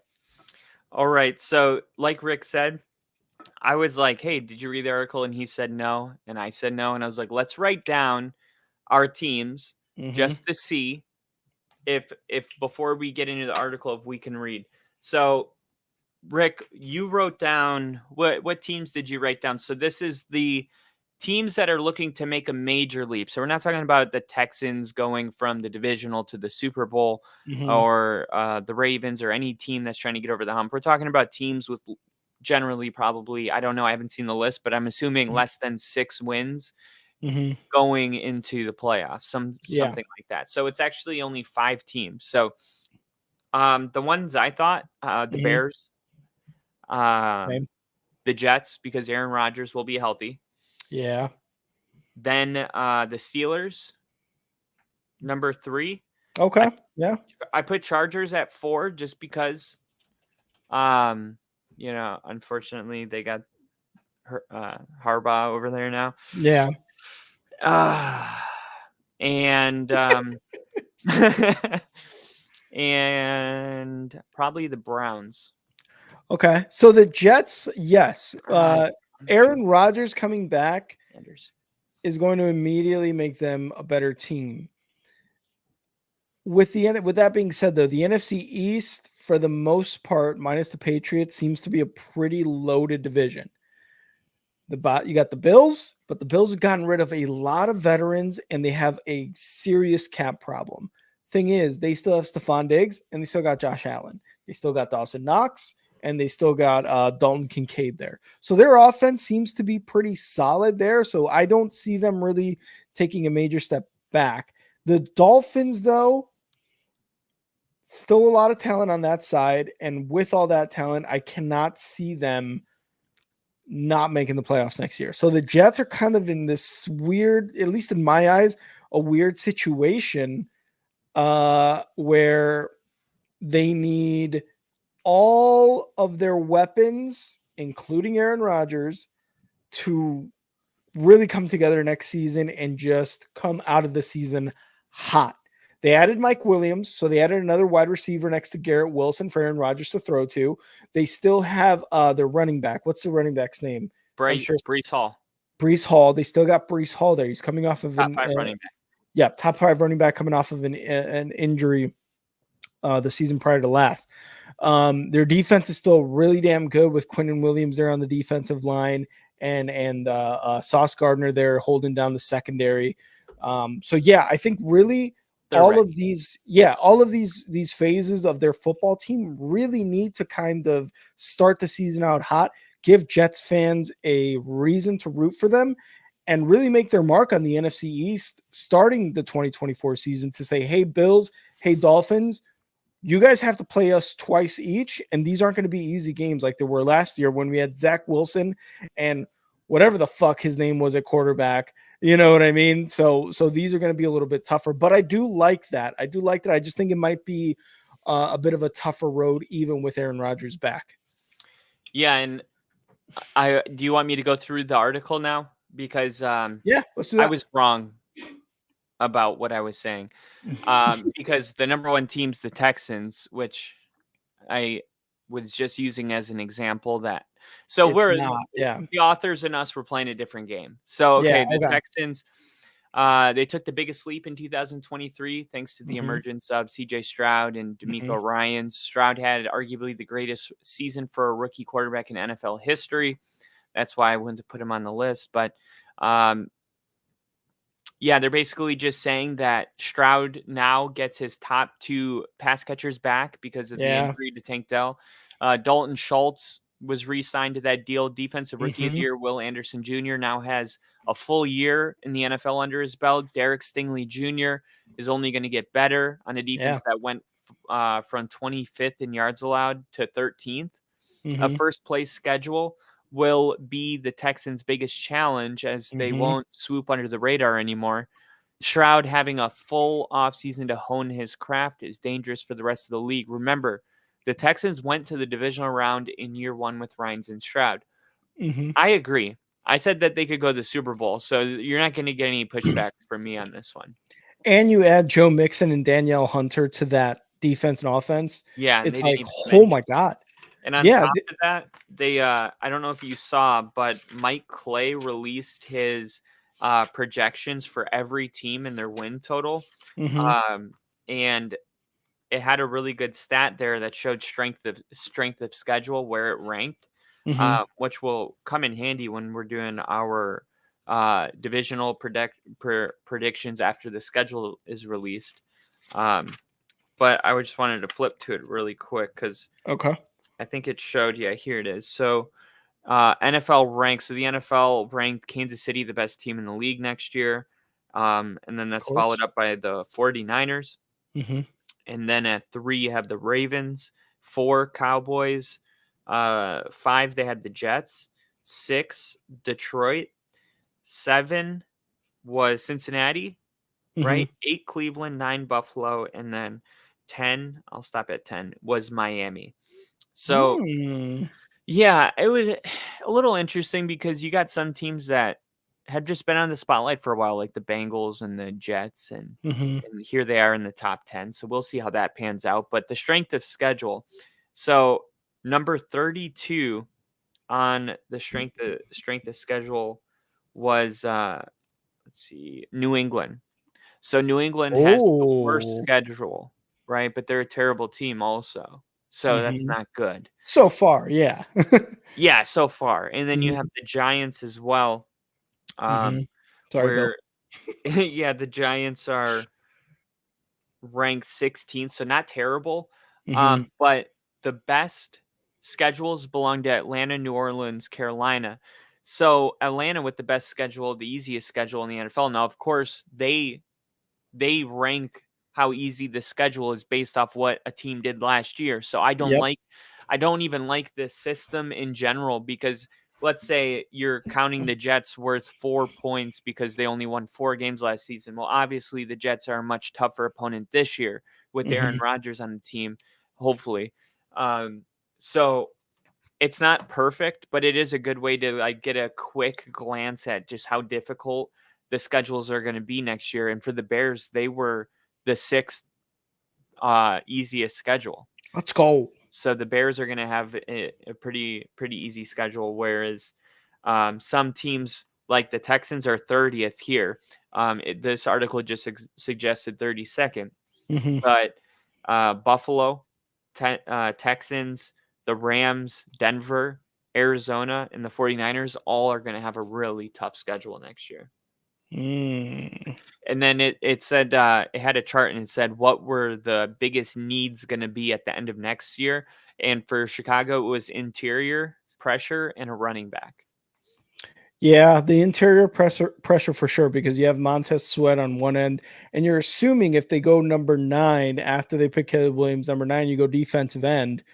He's going to have some help there. The linebackers are set. The secondary, for the most part, is set. They got rid of Eddie Jackson, but I mean, really, that's more of a addition by subtraction for that secondary and that safety position by getting Owens from the Packers and Byard from the Eagles.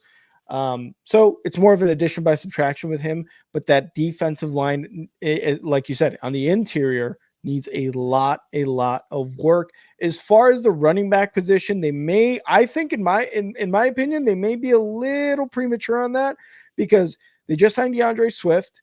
I'm not gonna expect him to do what he did his first half of last year with the Eagles, an entire season. But you still have a second-year running back in Roschon Johnson and Khalil Herbert, who has been effective. I don't know if running back is going to be one of the necessities, and they're basing this mostly off of what Khalil Herbert and Roschon Johnson didn't do last year.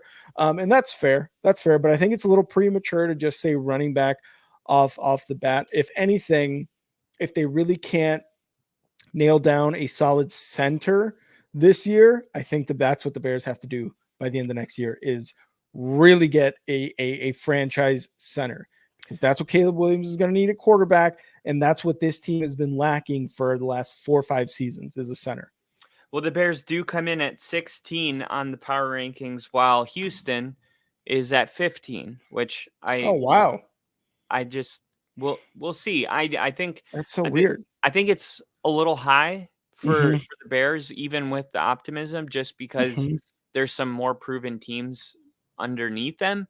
But I also think it's way too low for the Texans. Like, I feel like the Texans should be like 10.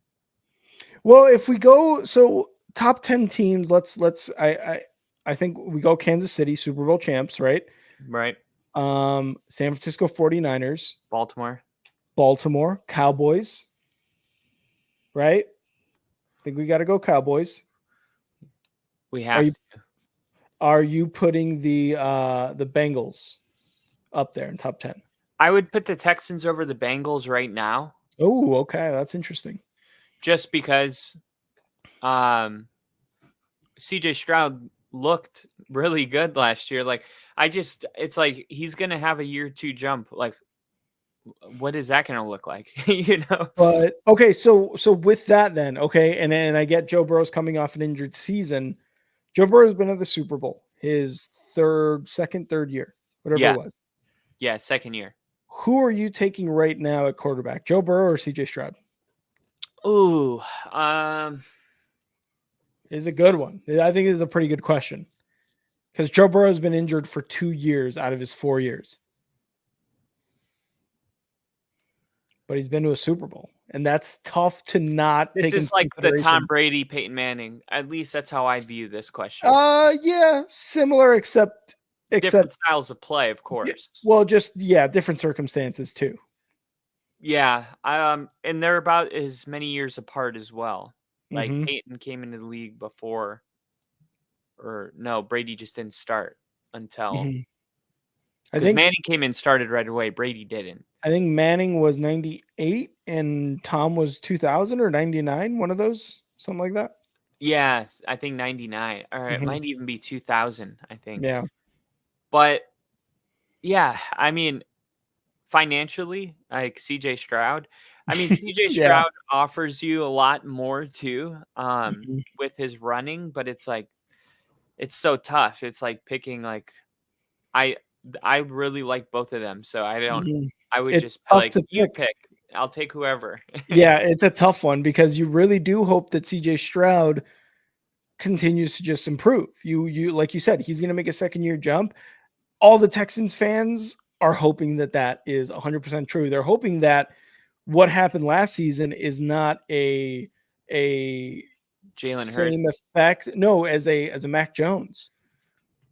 Well, Mac Jones never looked like that. So I mean, if anything, I think it would be more comparable to Jalen Hurts. Yeah, okay, that's fair. But Hurts I could also went to the Super Bowl and like went toe to toe with Mahomes and like threw for thousands of yards and blew our minds. Mac Jones didn't do that, but then last year, though. I mean, he got invited to the Pro Bowl his rookie year, but that was because like all the good quarterbacks were playing still. I don't know. I think I would go with CJ Stroud probably. Okay, but no, I think I would probably go with Joe Burrow. Just because Joe Burrow's going to the Super Bowl that second year has shown at least his floor, right? We haven't seen really CJ Stroud's floor. Like, what does that look like? Like, I was going to go based off experience too. I was going to go Joe Burrow. Yeah, that's what I'm thinking. Like, because I know the injuries are concerning right now, but the way Joe Burrow plays football typically wouldn't see too many injuries. And that's why I like Stroud too. He doesn't like to run. Like his over under for a game will be like 6 rushing yards. Yeah. He just doesn't do it. So it's like the Kirk Cousins effect. Stay in the pocket, get a ton of yards and a ton of touchdowns and make a ton of money. Exactly. Yeah, both quarterbacks would be, oh, dude, if I woke up tomorrow and it was like blockbuster trade CJ Stroud to the Broncos. For every first round pick from the Broncos for the next 10 years. Take them.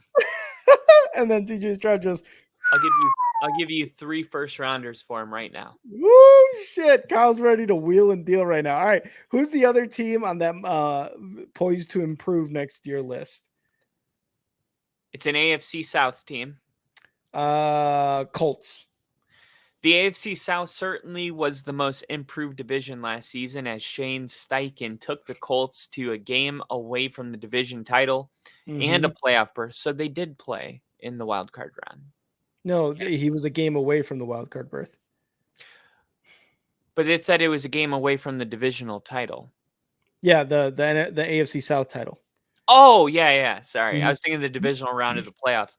With a backup quarterback with the majority of the season, who knows how good the Colts could have been with Anthony Richardson, who would have been able to remain healthy for the majority of 2023. Shane Steichen is getting the number 4 overall pick back as his starting signal caller for 2024. The Jonathan Taylor contract dramas in the past, so the Colts will have him around for a full season. They re-signed Michael Pittman. We talked about that. And they added some help at tight end, but Steichen did improve the Colts' points per possession from 32nd to 20th in year 1. How much better will this be with Richardson? The defense needs some retooling, but that's a benefit of a quarterback on a rookie contract. Indianapolis should be a playoff team if Richardson develops in year 2 under Steichen. Just like Jalen Hurts with the Eagles, Steichen gets the most out of his quarterbacks, which is a massive win for the Colts. Mm-hmm. Yeah, I like the chances for the Colts too. That AFC South division, oof, that's going to be a tough division. The Titans are easily the worst team in that because the Colts, the Jaguars, and the Texans. Honestly, I think next year they're just going to completely duke it out for who's going to win that. I feel that's like going to be dirty. Yeah, I feel like all of their splits, their game splits, are going to be just that. They're going to be split 1-1s. I don't think you're going to have any 2-0s. I think they're going to win their home games, have a tough time on the road against each other, and maybe lead up on the top the floor with everybody. Probably. Could you imagine Tennessee sweeps the division and yet somehow those are their only wins all year? What is his the quarterback? Will Levis. He's just Will Levis is like the cover of Madden, just He's just a savage. No, the Colts though are definitely in position to make a huge leap. I think really the only thing that is, I think, a question mark, and I don't think I'm wrong in this, is their defense, because I don't think their defense really improved, did it? Well, that's what they were trying to say, was like the defense needs some retooling, but you have a quarterback on a rookie contract, you can make those moves. But the question is, like, what moves have they made? Which I can easily pull up right here, because I have a lot of the free agent signings. So one of the ones I thought was going to happen was, I thought Justin Simmons would end up with the Colts. Justin Simmons was released by the Broncos, and he still's got a lot of football left in him. He's 30 years old. He's $15 million. Like, it's unlikely he's going to command top dollar, but wherever he ends up, he's going to make an immediate impact on that team. So I think he's going to end up as the Colts safety next year, and that's going to really that'll elevate that team. That'll elevate the defense a ton. Because even still, they have DeForest Buckner there as their defensive tackle. They've got Samson Ebukam, who they just signed last offseason and did really well for them. 57 tackles, 10 tackles for loss, 9.5 sacks, 3 forced fumbles, 17 quarterback hits. So they're not completely like just off a cliff defensively, but kind of like the article said, maybe some retooling, maybe some additions. If they add what's his name again, Simmons. Yep. Oh, that's a big addition right there. And not to beat a dead horse, but Bears, right? Taking a quarterback, wide receiver, or quarterback with the Giants. Tennessee is probably, I could see them taking a wide receiver as well. Or just the best team available. But then then Atlanta's on the clock, right? And then the Bears. And then the Jets, Vikings, Broncos, and Raiders looking for a quarterback right there. Minnesota, Broncos, Raiders. That's a quarterback. And then you got the Saints, and then the Colts are on the clock. So, like, the Colts are going to sit back. They're going to watch all these wide receivers. So we're not even including, like, there's going to be, in the first round, there's going to be a player that's going to fall, and we're going to be like, how the fuck is this person getting drafted at 15? Any other year, this guy would go 3. And he's going to go at 15 to the Colts. So the Colts are going to add some type of superstar defensively on their team next month in the draft. It's just figuring out who it's going to be. Yeah. And real quick, this question by KC, where did Mike Vrabel go? He was hired as a coaching consultant for the Cleveland Browns for this upcoming season, which I'm assuming is just going to be for the year. And then next year, once some head coaches are fired, he will eventually take their place. In the mock draft, there you go. The mock draft I just pulled up from IndianapolisColts.com has Terrion Arnold, the best corner in the draft, going to the Colts. So you add the best corner, you add Justin Simmons, you make one more move. You're not even including your second round, third round selections. Your secondary is already amazing at that point. Yeah. And we got Justin Simmons in the third round. You don't have to only, the best teams learn how to draft well from 4 to 7. Anyone can hit on 1 through 3. Can you hit on 4, 5? Can you find George Kittle in the 5th round? That's what makes you a good GM. So with all this being said, very specifically about these AFC South teams, what do you think? These guys are going to beat the shit out of each other. next year. The Colts, the Texans, and the Jacksonville Jaguars. Hopefully, the Jacksonville Jaguars. You're Right. hoping. Who do you think comes out on top? Is it still the Texans? Do you think Jaguars make a leap? Do you think the Colts make an even bigger leap because they were literally a game away?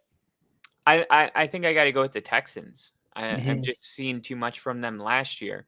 If I had to take a second team, though, it would be the Jags. Okay, yeah. And then the Colts. Just haven't seen enough from Richardson. I saw enough to start him, but not enough to take him over CJ Stroud right now. Yeah, and I want to agree with the Texans. I just think Doug Peterson and Trevor Lawrence. Yes, they lost Calvin Ridley, but to be honest, they lost him halfway through the season anyway. As long as Trevor Lawrence isn't hurt, and at least for more than 2 games next year, I think the Jaguars might be able to retake the South. But I think you might see 3 teams from that AFC South division in the playoff. There's always every year. There's always one team that we're like, this is going to be maybe the best division in sports history. For the first time, there might be 4 playoff. And then we said that about the West, our first AFC West. Yeah, we said that about the AFC West, our first offseason doing the Only Football podcast, and we were very wrong. So and what did we say? What division did we say last year? The AFC East, or was it the last NFC? year? For me, last year it was the AFC North, the Ravens, the Bengals, the Steelers, and the Browns. Because I was putting the Browns in my top five. Yeah, you were, and I mean, you got 2 of them. Do you know your future quarterback? I found out his nickname. I just want to make sure you know it. I don't. So they called Trevor Lawrence T-Law. Yeah. He's C-Will. C-Will? C-Will, like C for Caleb, Will for William, C-Will. I'm calling him C-Dub because he's going to see those dubs. Let's go. Let's go. All right. What's the next team on the list? All right. Next team on the list is the... 1 second. 1 second. I've never heard of that team, but I think with the additions they made over the free agency period, I think they'll win it. Such a dork. Here it is. Okay, sorry. Somehow I lost the article completely. The Packers, 9-8. Okay. The Packers were arguably the most improved team in the NFC thanks to the emergence of Jordan Love, who threw for 23 touchdowns to 3 interceptions in his final 7 games, including the playoffs. Not only did the Packers make the divisional round of the playoffs, first number 7 seed to beat a number 2 seed, Green Bay was the youngest team to win a playoff game ever, average age of 25 years, and they just got rid of Aaron Jones and brought in DeAndre Swift. Green Bay had 302 catches for 3,642 yards and 31 touchdowns from first or second year players. That's the most in a season in NFL history. Love has plenty of young pass catchers to grow with, starting with Jaden Reed. The Packers also have Christian Watson, Datavion Wicks, Romeo Doubs, Luke Musgrave, and Tucker Kraft. This offense went from 15th in points per possession to 9th, thanks to Jordan Love and company. This was with a banged-up offensive line for the majority of the year. Green Bay's defense will still need to be retooled under new defensive coordinator Jeff Hafley, but having 5 top 100 picks in the draft should help. The Packers have a bright future if Love plays like he did over those final 7 games of the season. Yeah, I think that's a fair assessment, especially with what they're saying about Love. With Josh Jacobs kind of being acquired over Aaron Jones, yes, there's the youth factor. You're also banking on Josh Jacobs to do what he did 2 years ago, which was under, I believe, Bisaccia and Gruden at the time, where he was rushing for over 1,000 yards, was the best running back of that season, and has something to do with the passing game as well, right? You're hoping that continues. The Packers are also bringing back the same receivers that made a huge impact along with Jordan Love last season that made them an improved team. last year. So yeah, I can agree with that. I hope not. I hope Jordan Love sees a complete dip in his production. Is it going to be difficult to do that? Yeah, absolutely. I don't think it's going to happen. I think he'll probably be on par, if not just a little bit better. I can't really see him become this all of a sudden just amazing quarterback all of a sudden, but I do think he's going to be on par with what he did last year. Will he do the same thing over the last 5 games last year? The last 5 games this coming season, it's going to be hard to replicate. But again, I think he's going to be able to do that a little bit more consistently, especially early on in the season. On the defense is the biggest worry, I think, for the Packers, and it has been for basically all of last season, the season prior, even with Aaron Rodgers. And coming into this season is probably going to be under a microscope. They got rid of their defensive coordinator. They brought in someone new. So I think that is going to kind of ease some of those worries from the Packers fan base. But they got a lot of good playmakers on that defense. I can't name them right now. It was his name, number 7, number 4. I forget his name. He's a really young. He's the one that pushed that training member. Oh yeah, out of Georgia. Yeah, I forget his name, but he was really good last year as an individual. It's just the defense as a whole was struggling. They did get rid of their safety, Owens. He is now a Bear.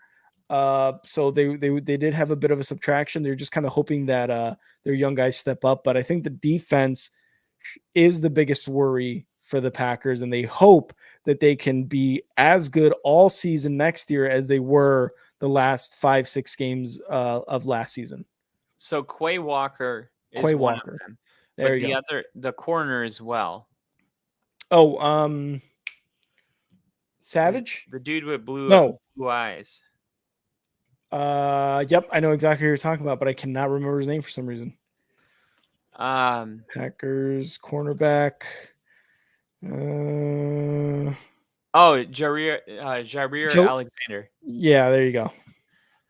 So Jair Alexander. No, I think when you watch a quarterback have success, and I hate to do this because I'm a huge Brock Purdy supporter, but there's a difference between watching Brock Purdy have success and Jordan Love have success in CJ.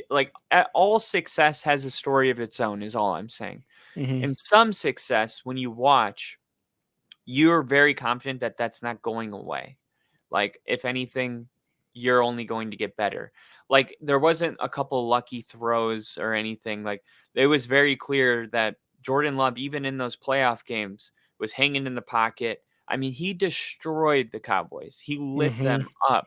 He did. You don't just accidentally do that. Mm-hmm. It's once we know you're a genius, it's the movie where the impossible equations on the board and the kid goes in and solves it, even though they don't have any medical training. And it's who are you? What? Well, once you solve that problem, though, you can't pretend that you're not that. And the Jordan Love was that guy that came in and was able to do all that. I have a really hard time being sold that it was a fluke or he just had a weird hair up his ass for 7 weeks. If anything, to me, it seems like it was just, I guess, telling us what the future was going to look like last 7 games. I don't feel like there's really a chance that the Packers don't make the playoffs next year. Just don't. So, and now they have the Lions there too, who have improved substantially over the last 2 seasons, especially with Jared Goff at quarterback. You've got the Vikings who are in a prime position to move up in the draft to take a quarterback. You still have Justin Jefferson there. They lost a lot of pieces on their defense, which, let's be real, their defense hasn't been good really at all. And the Bears, who have Caleb Williams, who have got a ton of talent on the offense, the defense, and we've kind of talked about that already ad nauseum. Which teams make it to the playoffs out of there? Who wins the division? I think it's going to be won by the Lions, but I think the Packers are going to join the Lions in the postseason. I think it's going to be like last year. I think the Bears could potentially squeak their way into a wild card spot. Mm-hmm. So if the Bears drafting if they do C-Dub? C-Dub, if they do like have this kind of success, then it's going to be like CJ Stroud, right? Mhm. Where it's like, oh, there's 3 good teams in this division. And if that's the case next year, then yeah, maybe the Bears, Packers, but I think the Vikings are definitely going to miss. And then the Bears, I mean, just betting on a rookie to take you to the playoffs is never, you're never really on the right side of that statistically. So I'm going to go True. with, I'm going to confidently go with the Packers and Lions, the playoff teams from Yeah. that Yeah. division. Just they're a year ahead of where the Bears will be this year. That's fair. And I think the NFC North is going to be one of those very interesting divisions next season, too, because Bears with Caleb Williams, Jordan Love on the Packers, and how much they improved last year. The Lions, and if really the question I think for the Lions is, can they continue the success they've had over the last 2 seasons? And the Minnesota Vikings, do they move up enough in the draft to select a Drake May, a JJ McCarthy, and does he make an immediate difference with Justin Jefferson in that offense, right? Like I think it's going to be an interesting division, and there's going to be a lot of questions too. So I can totally see the NFC North being one of those like divisions that a lot of people are looking at too and talking about in the preseason. I've got one I want to talk about before we continue with the list. And this kind of goes to what we originally talked about with this segment. I'm going the Falcons. The Falcons, in terms of making a huge jump next season, they are another team that if they had a top 3-4 pick, would be a great situation to walk in as a rookie quarterback. And tell me if I'm wrong, but getting Kirk Cousins made it even better for them, because if you are, let's say they went the rookie route, let's say they were able to either trade up or they were able to acquire, or they were in position of that first 4 overall picks. Bijan Robinson at running back, Kyle Pitts as your tight end, Drake London as your wide receiver. Solid O-line, maybe some holes there. Maybe you improve that through the draft or through free agency. Their defense was honestly not bad at all. Like if you're looking for pretty much standard defensive play, middle of the pack, you're probably looking at the Falcons. If you're a rookie quarterback, you've got to be you got to be in your head like, yeah, this isn't bad. This is not a bad situation. I could be going into the Commanders, who they have Scary Terry, they got Brian Robinson, but they don't have a great offensive line, and their defense has been pretty much stripped down from any playmaker possible. So getting Kirk Cousins made them an immediate playoff team, and I think they're going to win the division.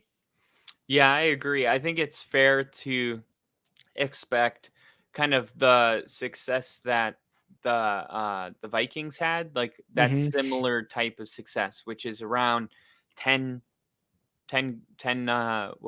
wins probably. Yeah. Something like that. Yeah. So yeah, I think that you're right on with that. I feel like the Falcons are a playoff team. I think I posted a short the other day, and it was a Baker Mayfield thing, and it was like, is Baker Mayfield elite? But then in the comments, the first question was, who will win the NFC South, which I actually did a poll on that. I don't have my phone right now. On our page? I think I did one on ours and I did one on mine. I did one, and I did like, to not mix them, I did like AFC South and I did NFC South. So I think on mine I did NFC South. Let's see. Who will win the NFC South on the Only Football page? 57% picked the Falcons, 30% picked the Bucks, followed by the Saints and the Panthers. We had 40 total votes. So over half of those votes went to the Falcons. Okay, so yeah, mine was the Mine was the AFC South, and I got 1 vote. So Yeah. who's the one? We're building. We're building. It's a build. But yeah, 40 votes on our Only Football. That's awesome. Thanks for everyone that voted. But Yeah, you got thank you guys. Atlanta at 53% taking a lead. Like, I don't know. Baker Mayfield looked really good last year, going into another year with some consistency and a new contract, and you're the guy, and we saw what he could be in Cleveland. I can't make a decision yet, but if I had to, if you forced me to, I would go with Atlanta because they have the easiest schedule in the NFL, while the Saints and Panthers follow. You're like, wait, what the heck? So all 3 of those teams are 1, 2, and 3. Well, where's Tampa? Oh, the team that won a couple playoff games. Yeah, they're down at 13. Yeah. About it's still on the easier side of the schedule, but it's more close to the middle than it is the easiest. So for that reason, I guess I'll go Atlanta. And for that reason, I'm out. Bill said they got the 8th pick, referring to Atlanta. Do they jump? I honestly, if they don't pick at 8, I can absolutely see them going further down in the draft. Oh my God. Picks. So the NFL did release an article, and I went to CBS's because I had to re-Google it because I lost it. But the NFL's teams were the Eagles, the Jets, the Falcons, the Bengals, the Steelers, the Commanders, and the Bears, and it was 7 teams. Oh, you're going off the. Yeah, I went off the wrong one. So. Oh, okay. It's a little closer, like the Eagles, the Jets, the Falcons, the Bengals, Steelers, Bears, Commanders. Those make a little bit more sense. The Bengals, yeah, you're going to get Joe Burrow back. You got T. Higgins. There still seems to be some sort of dispute there with T. Higgins and whatnot. But you got Jamar Chase. You got rid of Mixon. But they brought in, who did they bring in? What was the running back that they brought in? For the Falcons? Yeah, no, for the Bengals. Tony Pollard. He went to the Titans. Yeah. Zach Moss. Zach Moss. Yeah. Zach Moss, you pair him with Eckler go. Austin Eckler went to the Commanders. That's what he went to. Yeah. Oh, yeah, the Commanders. So all 3 of those teams. Yep. Ginger, we were talking about your team earlier. We were talking about your Colts today. We were being derogatory or offensive in any way. So go back and check it out. Yeah. Lily said, how about that Mike Williams to the Jets? Definitely talked about that as well. Has Zach Wilson been traded yet? Nope, not yet. And you're probably going to get a worse return than what Justin Fields got. Lily, right. I'm sorry. The Bengals, though, yes, they're going to improve.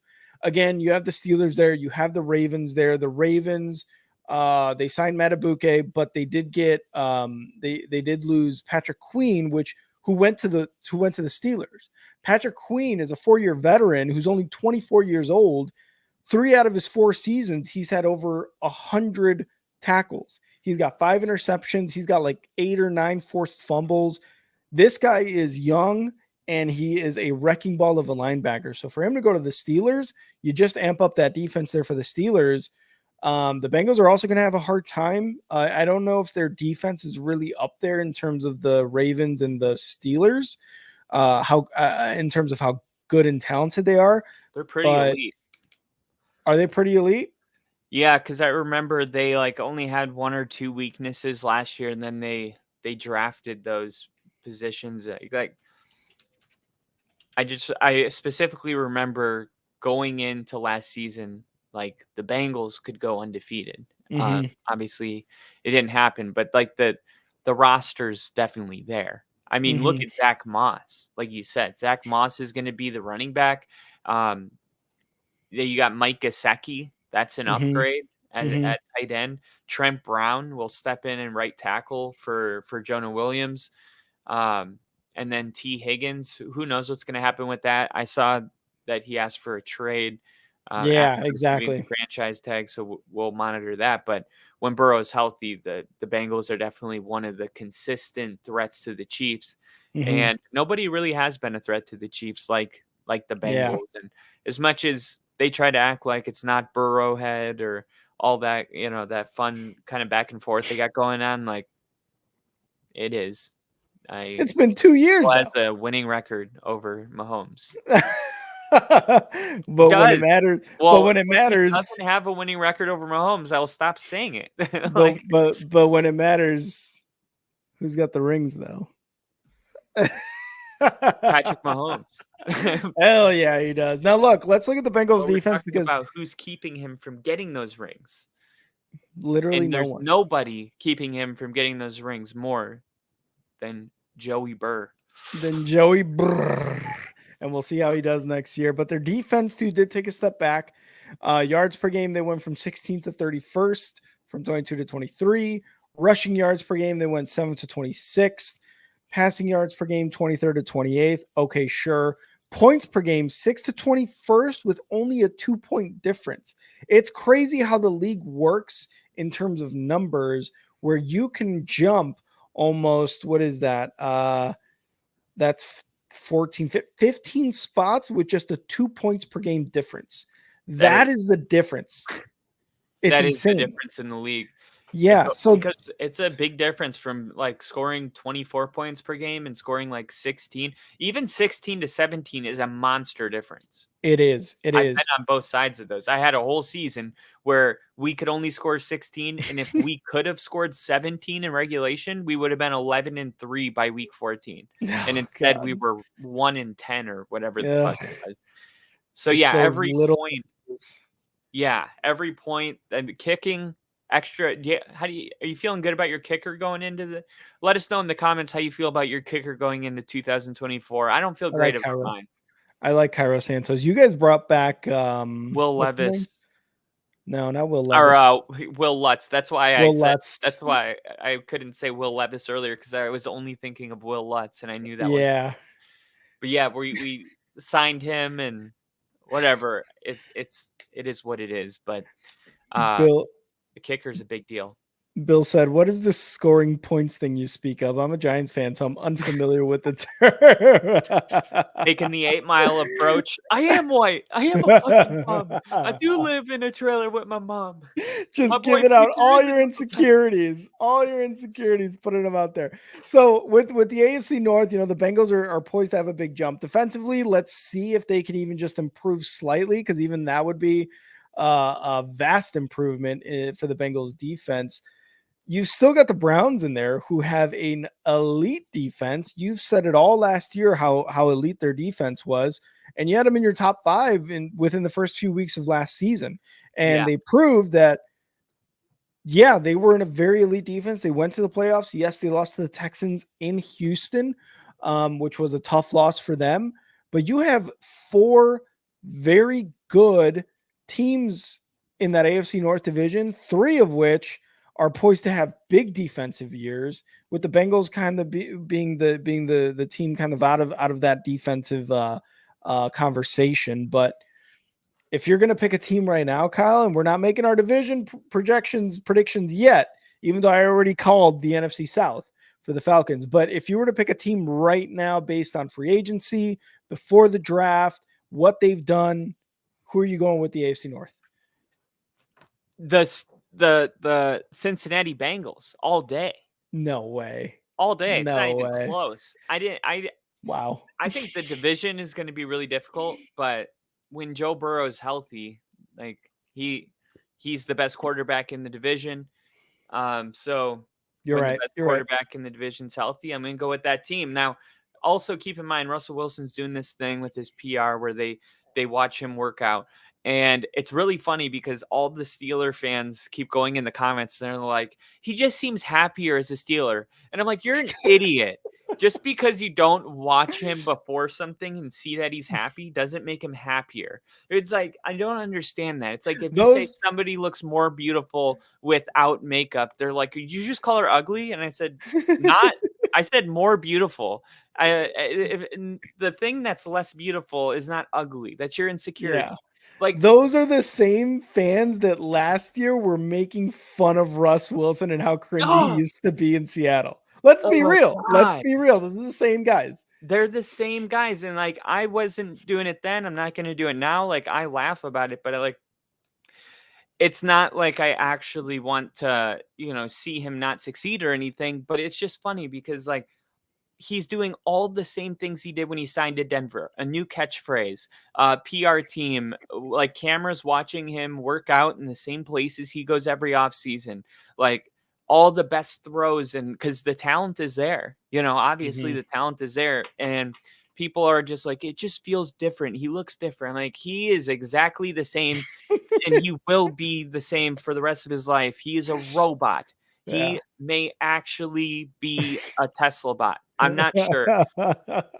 But you cannot say that he like wasn't doing all this same shit a year ago. So like I say all that No, to he say looks like happier in Pittsburgh. so I say all that to say that dude, they named their dog Bronco. I don't know if they're gonna have to change the dog's name now or if they're gonna call it Steeler, but they were really dedicated to Denver. They're gonna call him Rooney. Yeah, whatever. Steele, come here, Steele. But my whole thing is like, I'm not gonna buy into the Steeler thing because I felt the same way when Russ was a Bronco. It's like if I don't know better, you know what I mean? Like, no, like I'm humanity's last hope to bring some perspective to Russell Wilson because Bronco fans have seen it up close. So no, I'm not convinced the Steelers are a playoff team. I think it's more likely that if Russ does start, that he delivers Mike Tomlin his first losing season ever. Oh, yeah. Honestly, I was kind of thinking the same thing. I was like looking at Justin Fields, looking at Russ Wilson. And again, Justin Fields has improved every year since he's been in the league. 100%. Russ has declined, but he improved last year under Sean Payton. But they just got rid of Deontay Johnson. You have George Pickens, sure. Your running back duo was pretty solid. But is your quarterback play that much better? That's yet to be determined. You hope as a Steelers fan that your quarterback play is going to improve over Kenny Pickett, which, to be honest, like isn't much. If you put Jacoby Brissett in there, you probably are already better off than Kenny Pickett. But you're hoping that does happen, and hopefully it does. But the whole happier thing, let's calm down. Let's calm down. Let's hit the brakes a little bit. The only thing is the Steelers did go to the playoffs last year. They did. So, that is, yeah. So there is a little part of me that's like, is this going to work? Because if it does, I'm going to be so upset. One of two things is going to happen. I'll be happy for him, but I'm just going to be like, what is it? What is it? Why can't we have it? I think for me, one of two things is going to happen. Either the Steelers have a losing season and don't make the playoffs, or the Steelers get to the NFC or AFC Championship. Like that to me. Those are the only. Why is it between that and Muhammad? Why you pair Russ's improvement last year with Mike Tomlin's inability to have a losing season, and that may be either the best thing that happens to both of them or the absolute worst thing that happens to both of them. And like you said, delivers a losing season. Both of our quarterbacks ended up on the same team. I was going to say both of our quarterbacks last year ended up on the Steelers. I can't handle it. It's too weird. The whatever's going on there. But yeah, man, the Steelers, I think it's funny that you have them either missing the playoffs or going to the AFC Championship game. But I can get down with it. The other thing is, it's funny. Russell Wilson was a Bronco who he beat in the Super Bowl. And now he's a Steeler who the Broncos lost to in the AFC Championship game in 2005 with Jake Plummer. And the Steelers went on to the Super Bowl. And guess who they played? Wow. Who? The Seahawks. Wow. Oh, that's right. And that they is beat right. them in the Super Bowl. So now Russ is like, for true Seahawk fans, Russ is like literally the worst thing ever. Like you went to the team that we played in the Super Bowl, and then you went to the team that beat us in the fucking Super Bowl. Mm-hmm. I know it was before Russ's time, but they're not going to forget. You know how losing a Super Bowl is. You never forget. Last Jerome stop Bettis. next season, 2025 season, Russ goes to the Patriots. Calling it now. I think so too. Oh, I think Pittsburgh will work because you can see one thing is clear from Pittsburgh is like the dysfunction can be turned up pretty high. And, you know, like they say, the standard is the standard. Whatever your standard is, that's the standard here. I don't know how true that is, but that is kind of the feeling from the building. And you see a lot of wide receivers acting out and, you know, just like it sometimes does feel like, why doesn't Mike Tomlin grab these motherfuckers by their ear or release them, do something? Don't just stand there and, you know, have this whole sideshow going on. But Russ, to me, he's not gonna mess up. You know, he's just a perfect type of prototype, you know, that is perfect for the Steelers. He fits in perfectly, and they'll probably be coached well enough where he wins enough games to not get taken out of the game. That's what I kind of, if it does work, that's kind of how I see it going. But okay, we'll see. We'll see. All right. Did you have any week one? This is the last thing. Week one. I want you guys to listen closely, especially all the Bronco fans that are tuning in.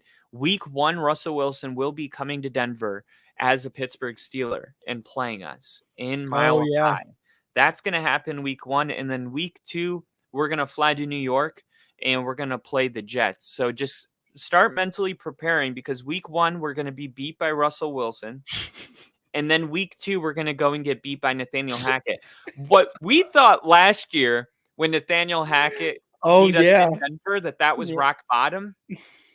There's a whole nother rock bottom that we didn't know existed. It's right around the corner. Stay tuned, Broncos fans. Broncos country. Let's ride. Russ is no longer here, but the ride never ends. And it's the worst possible ride you can imagine. Kyle, you got any other teams on this list before we move on? So we talked about the Bears, but the one that I thought was interesting was the Washington Commanders end up getting on the list. So I was a little bit shocked about it. Sam Howell's gone. I mean, you're putting a lot of eggs in the Jaden Daniels draft pick to say this, but they did bring in Austin Eckler, Zach Ertz, Bobby Wagner, Jeremy Chin. Like they're making a lot of moves. Yeah. To me, this was a really good roster last year. I said this was a sneaky good team last year before they got rid of Montez Sweat and Chase Young, but they're definitely doing some kind of reloading. I am happen to personally be really high on Jaden Daniels, but I guess depending on how high you are on Jaden Daniels would reflect how much you agree with this or not. Because if you're not high on Jaden Daniels, then you're not going to expect the Commanders to make a major jump. I have a hard time. It's not Jaden Daniels. Let's get that just off the chest right there. It's not Jaden Daniels. It's really the team because he's coming into a team with some offensive weapons. Scary Terry, not Curtis Samuel anymore. Or yes, Curtis Samuel. No, Curtis Samuel signed with another team. He signed with the Bills. Yes. You have the other guy there, the other wide receiver. Terry McLaurin, Jahan Dotson. You got Brian Robinson and Austin Eckler there, who Brian Robinson, solid running back. Austin Eckler, obviously coming off injuries and a bad year last year with the Chargers, but still a nice veteran presence there and can hopefully become a staple in the pass game like he was years prior. But Scary Terry and those guys there, yes. The offensive line worries me for a rookie quarterback. You saw how badly Howell was last season, especially towards the end of the year. He was probably one of the most sacked quarterbacks last year. I think he was up there like top 3, somewhere around there. Jacoby Brissett would come in and look better, but Jacoby Brissett also had years as a quarterback, able to make quicker decisions. Rookie coming in, are they going to be hopefully a lot better? Yeah, hopefully, but they're still going to make those miscues. They're still going to hold on to the ball a little too long. And that's kind of what worries me there with that offensive line. The defense, yeah, they added a couple people, but the defense as a whole is going to be bad. It is. And they got a new ownership group. They've got new life in that stadium right now. Probably going to go through a name change, possibly. We don't know yet. So they're going to possibly try to make some moves either through the draft and really wait until next year to see how whoever they pick at number 2 pans out. So for the first year for Jaden Daniels, I think it's going to be a rough one.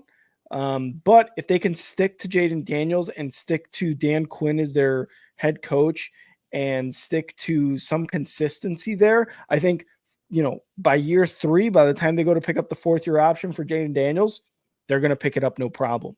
I think by that time, if you got Scary Terry under the contract, towards the end of the contract, Jahan Dotson either emerges or you get another guy through the draft. Brian Robinson becomes a very reliable running back, and you either gain pieces through free agency and trades for your defense, or you work it through the draft and you do something methodical with that. I think the Washington Commanders in about 3 years for Jaden Daniels, if that's their presumptive pick, by the 4th year of Jaden Daniels' career, they can be a scary team there in the NFC East. Yeah, I think Jaden Daniels is going to come in and be successful right away. I think he's going to be a good fit. Now, the most recent mock draft that was released on CBS has Drake May going number 2 to Washington. So it's not for sure that it's going to be Jaden Daniels, but you look at Drake May and they say, oh, he's a project. And most times people are talking about him. They say that they would want a more veteran quarterback to kind of start for 1 year and him to learn underneath. Jaden Daniels was a senior, not a sophomore. Like, he's been playing football a lot longer. He's older. I don't know. Sometimes you just have a feeling about a player. Like, I just have a really good feeling about Jaden Daniels. Okay. And I think it's possible though that they go Drake May, and I don't know. Like, I'm torn on Drake May. Like, sometimes I like him, sometimes I don't.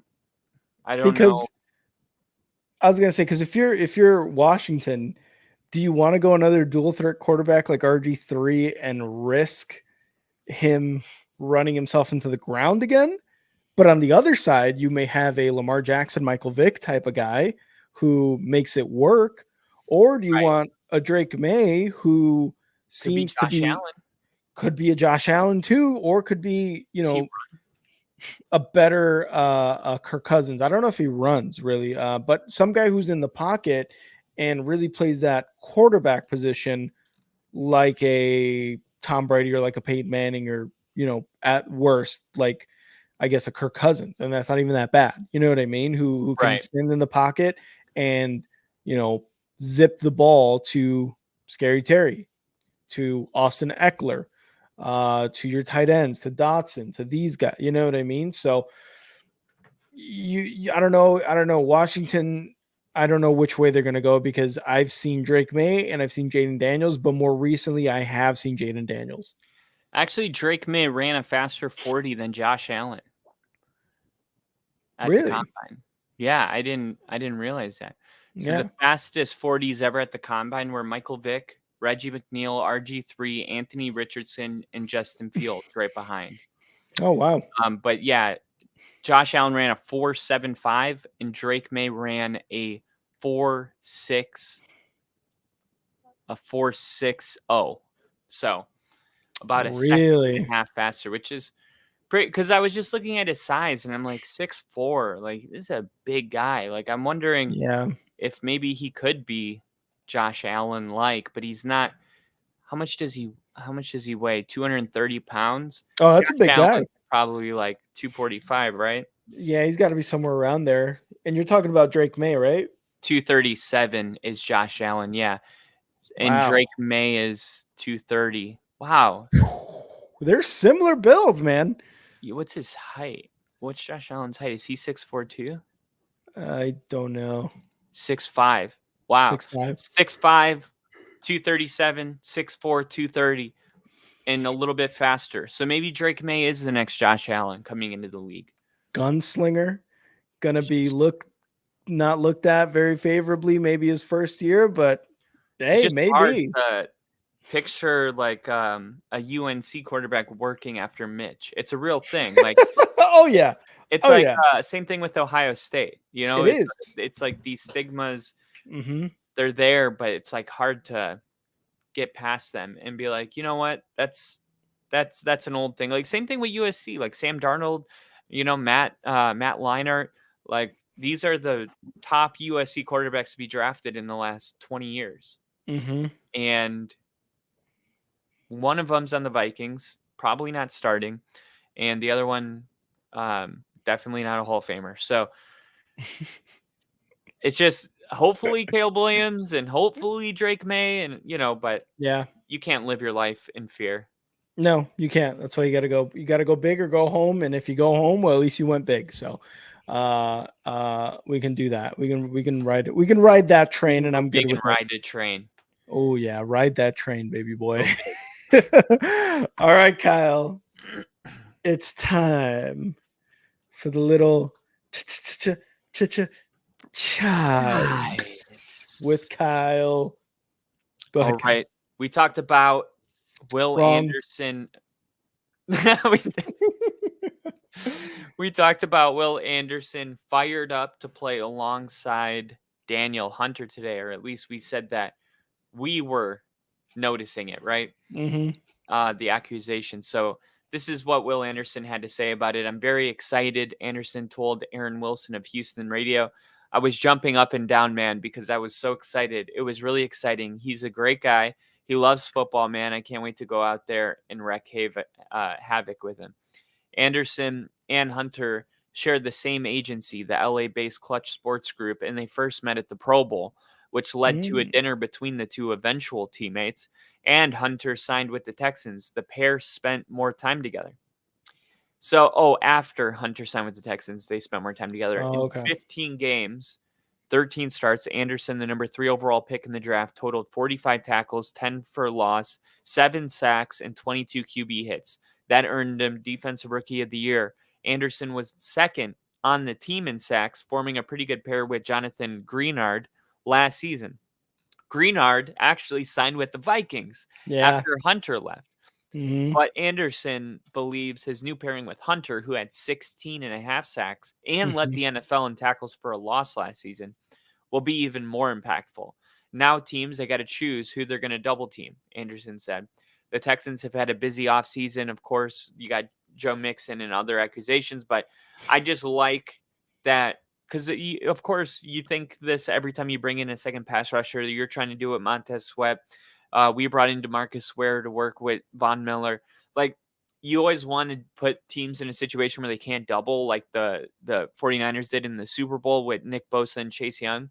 Mm-hmm. But rarely is a player like, oh, we have the same agent. We're best friends. Like, we had dinner at the Pro Bowl. Like, you know, these guys already are like BFFs. Yeah. So I think this is going to go really well. This is a 2-year, $49 million deal. And they made it that way so that at the end of these 2 years, when it's time to pay Will Anderson, they can. So they timed it perfectly, but this is a 2-year window to go get a Super Bowl. Yeah, and as fans, and I think you would agree, when your defensive players, when your offensive players, like just two of these guys are like that with each other, like it's just awesome to experience that as a fan, because you know that these guys are not only like really good friends and they love each other, but they play on the same team. They're probably they're probably competing with each other. In this case, Will Anderson, Daniel Hunter, both defensive ends, they're probably competing with each other as to who gets to the quarterback first. You know what I mean? If you ever watched Lord of the Rings and there's an elf character and there's a fucking, what was, I forget. There's like hold on, let me get my glasses. There's an elf character and there's a troll character, and they both compete as to who kills the most people. You know what I mean? Like in that movie. Right. So it's like with Danielle Hunter and Anderson, these guys are competing to, I'm going to get the most sacks this year, which just levels up your game, you know, kind of, I think just goes across the board, that friendly competition, and you're on the same team. You got to love that if you're a fan of the Texans. And he's probably also like, yeah, well, even the guy that gets the most sacks, it's like, that's because they were doubling me. It's like it Yeah, never ends. exactly. But yeah, Exactly. I think it's going to go really well for the Texans, D'Amico Ryans. And the Mhm. Texans are, like he said when he got drafted, CJ Stroud, I want people to feel proud to be a Texans fan. It's like, well, they got new uniforms that were just released. I don't know if you saw them. They're very similar to Atlanta's, but they have like a Texan kind of stripe, I think, on them. Yeah. But they're pretty awesome. A lot of people hate them, but people hate everything, it seems like. I thought they were cool, but yeah, they did look like the Falcons. Like, it's how the Falcons just say Falcons in that font. It just said Texans. Yeah. Yeah. But I thought they were cool. But you can see I that they're liked going it. through like a rebrand. This is a new era. Like Mhm. we saw that our lifetime. We saw the Texans come into the league in 2002, I believe. We saw With David Carr. with David Carr, and we Yeah. saw that entry, and now we're like, that's far enough in the past 22 years ago where like nobody, like that's like somebody's Steelers, like a kid born 5 years ago. They're 6 years old. They've always loved the Texans, and the only thing they know is CJ Stroud and D'Amico Ryans. This is their Wow. first, like, think about that. Like, they don't realize how far that they've come, and Deshaun Watson and all these Yeah. things. It's like we're really going into a new era, and there's a fan base out there with kids that are 6, 7, 8, 9 years old that love football and play Pop Warner, and Mhm. they're gonna give them some fun in Houston for sure. And imagine being 8, 9 years old in 2019 and all you know in Kansas City is Patrick Mahomes and that I do Chiefs. this every year. I do this every year. But it's the opposite way. I'm like, we haven't been to the playoffs since 2015. So if you were born in 2016, right? You are 12 years old. You were 12 No, you're 10. years or 8. or 9. You're 9 years old. 2000. Oh. Yeah, you're 9 years old, right? But your whole entire life, you've never seen us in the playoffs. In the Super Bowl, you were too young to remember it. This is how I didn't get to see Mhm. my first Super Bowl till 2015, because when it happened in 98, I was 6.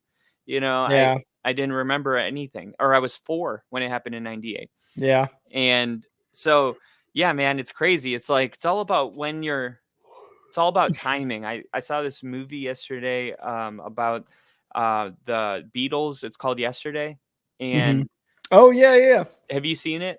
No, but I've seen scenes of it where the guy seemingly creates the Beatles songs because they never existed. It's definitely worth a watch. Yeah, there's like Yeah. a space-time continuum that happens where he gets hit. I'm not giving anything away, but he basically gets hit, and he's the only one that remembers the Beatles, and he's playing a Mhm. song, and they're like, "That's really fucking good." And And he's and like, he's it's the like, "Yeah, Beatles. it's the Beatles," and they're like, "Beatles," Yeah. and then he's googling it, and it doesn't exist. Mhm. So, I forgot why I was talking about that, but you should definitely check it out. I watched it yesterday. It was a really good movie. I will. And Ginger, I'm reading your comments in here. Ginger's going through a ghost. He's going through like a supernatural thing Oh, really? in his apartment. He Oh, said, shit. I'm sure he's listening with me out here. I had to take the damn headphones off last night when someone grabbed my shoulder. I wasn't even alarmed or surprised. Opening cabinets and shit. What the fuck? Oh my god, Ginger's dealing with some crazy supernatural stuff out there in Indianapolis. Bro, Yeah, that's some scary ass wait. shit. Oh, wait a second. So the cabinets are just opening up on their own?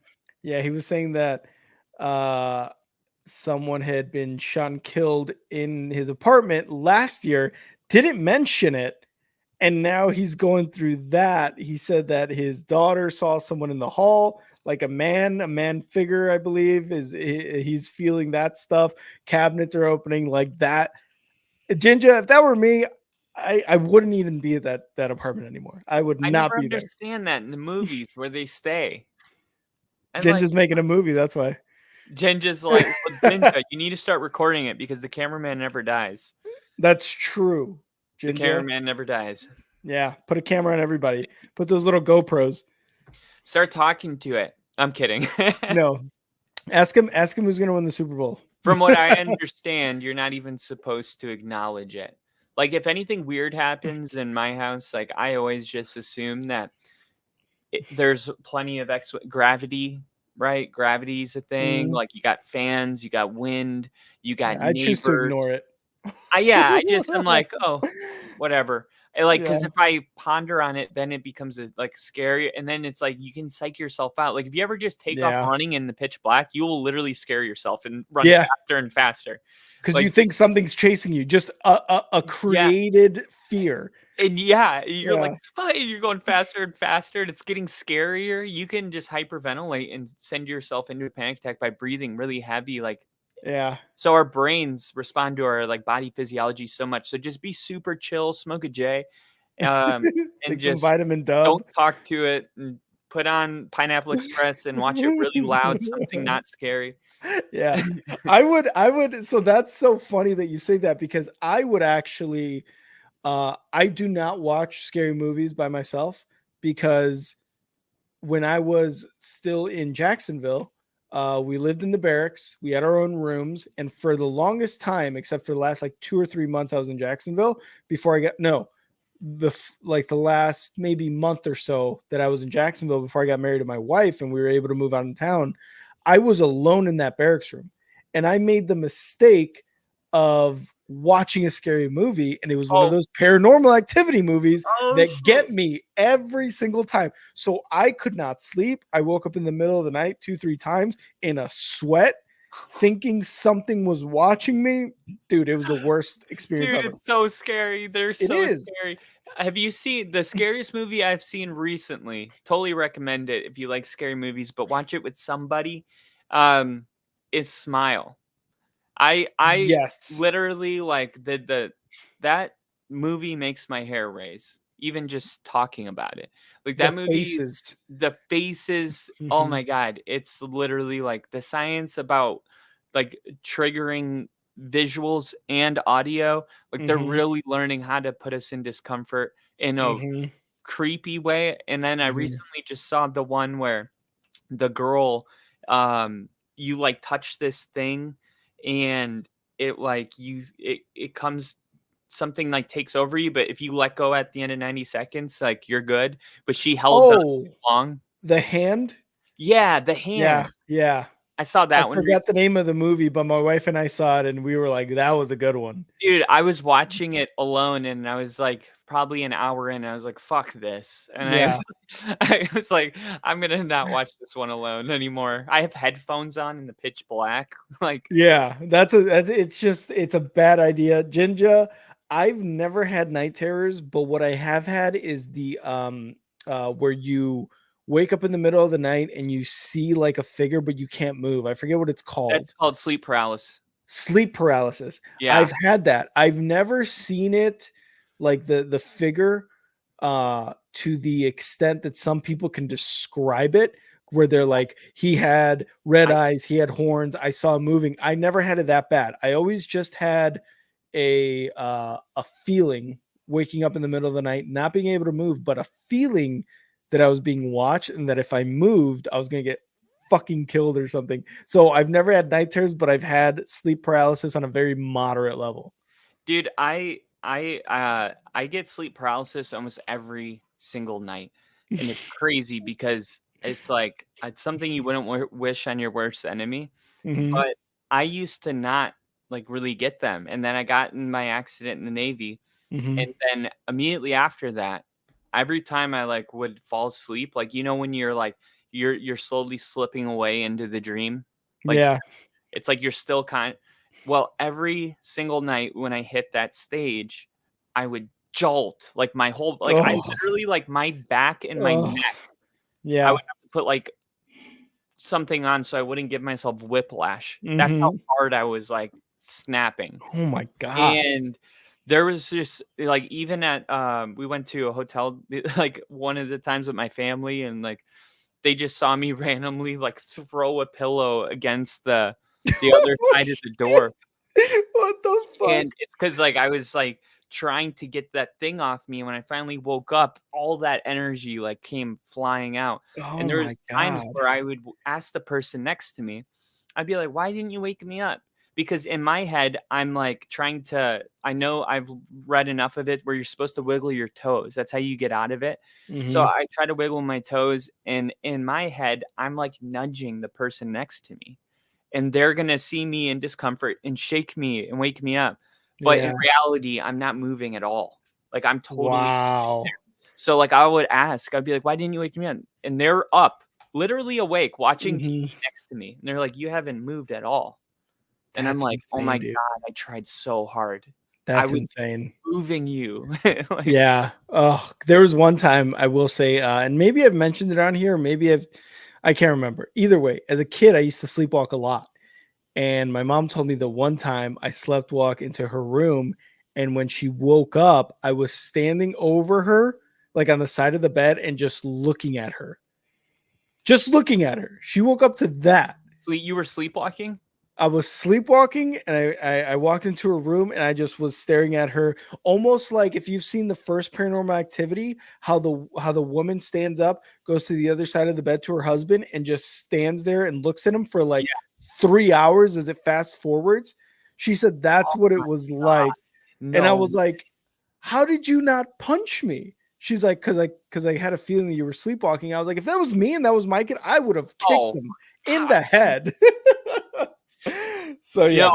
Last story, and it'll take 20 seconds. I was at my dad's, and he was living in South Florida at the time, and we were like drinking. I think it was Christmas, and we got pretty drunk. But I woke up and I went into his closet and I was peeing, and he like saw me and he thought I was sleepwalking, and then he was knocking. God, it fucking hurt so bad. He's so violent. He was knocking on my head. And I remember when I like came to consciousness and I was just being knocked on my head. Yeah. And I was in a closet and I knew I just peed somehow. What It made any sense. You know what I mean? Oh, that does It's not make weird, man. Sleep is weird. Sleepwalking is scary too. Like, especially in our job, like if you sleepwalk, you can't even say anything about it. Like, because you will lose everything. Because they're like, I think you'll get kicked out of the military. That is one of the conditions that they will not like keep in is sleepwalking, which is crazy because like we've all like I don't know if we've all, but there's a lot of us that are just like, nope, never happened. Nope, I don't think I've ever sleepwalked. 100%. Well, another thing that doesn't make sense is our Twitters, our X accounts. So go follow us. Make sure to go follow me at And Now Rick. Kyle, where can they follow you on X? You can follow me at NFL with Kyle. And yeah, man, good time. I love the off season, so we can talk about what was the movie? Was it Hereditary that you were watching in the barracks? I was gonna try to guess. I can't remember which one it was. I really can't. Fuck. Well, if you randomly, there's a paranormal one. I think Hereditary was made by A23, and it 24? is like or A24, and is one of the most like best scary movies of all time. Yeah. So Bill said, and we're officially off the rails, which is his subtle way of saying get fucking good one. Yeah. So again, go follow us on our X accounts. You'll see the outro video to go follow us on Twitch, on X, and on here on YouTube as well. If you guys are watching from YouTube, from Twitch, from X, we appreciate it. Thank you guys so much for tuning in. The off season is still going. There's going to be some owners and NFL meetings next week where they're going to discuss some rules. Kyle and I are going to talk about it, of course, next week, what they're going to approve, what they're going to disapprove, what they're going to change, what they're going to tweak.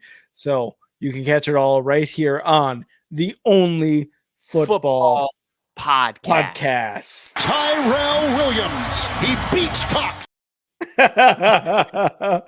All right, everybody. Thank you guys so much for joining us. And again, make sure to throw a like on the video. Make sure to throw a comment, share it, tell your family, tell your friends, tell a random person on the street to go follow the Only Football Podcast here on X, on YouTube, and on Twitch. Kyle, always a good time, brother. Always a good time. So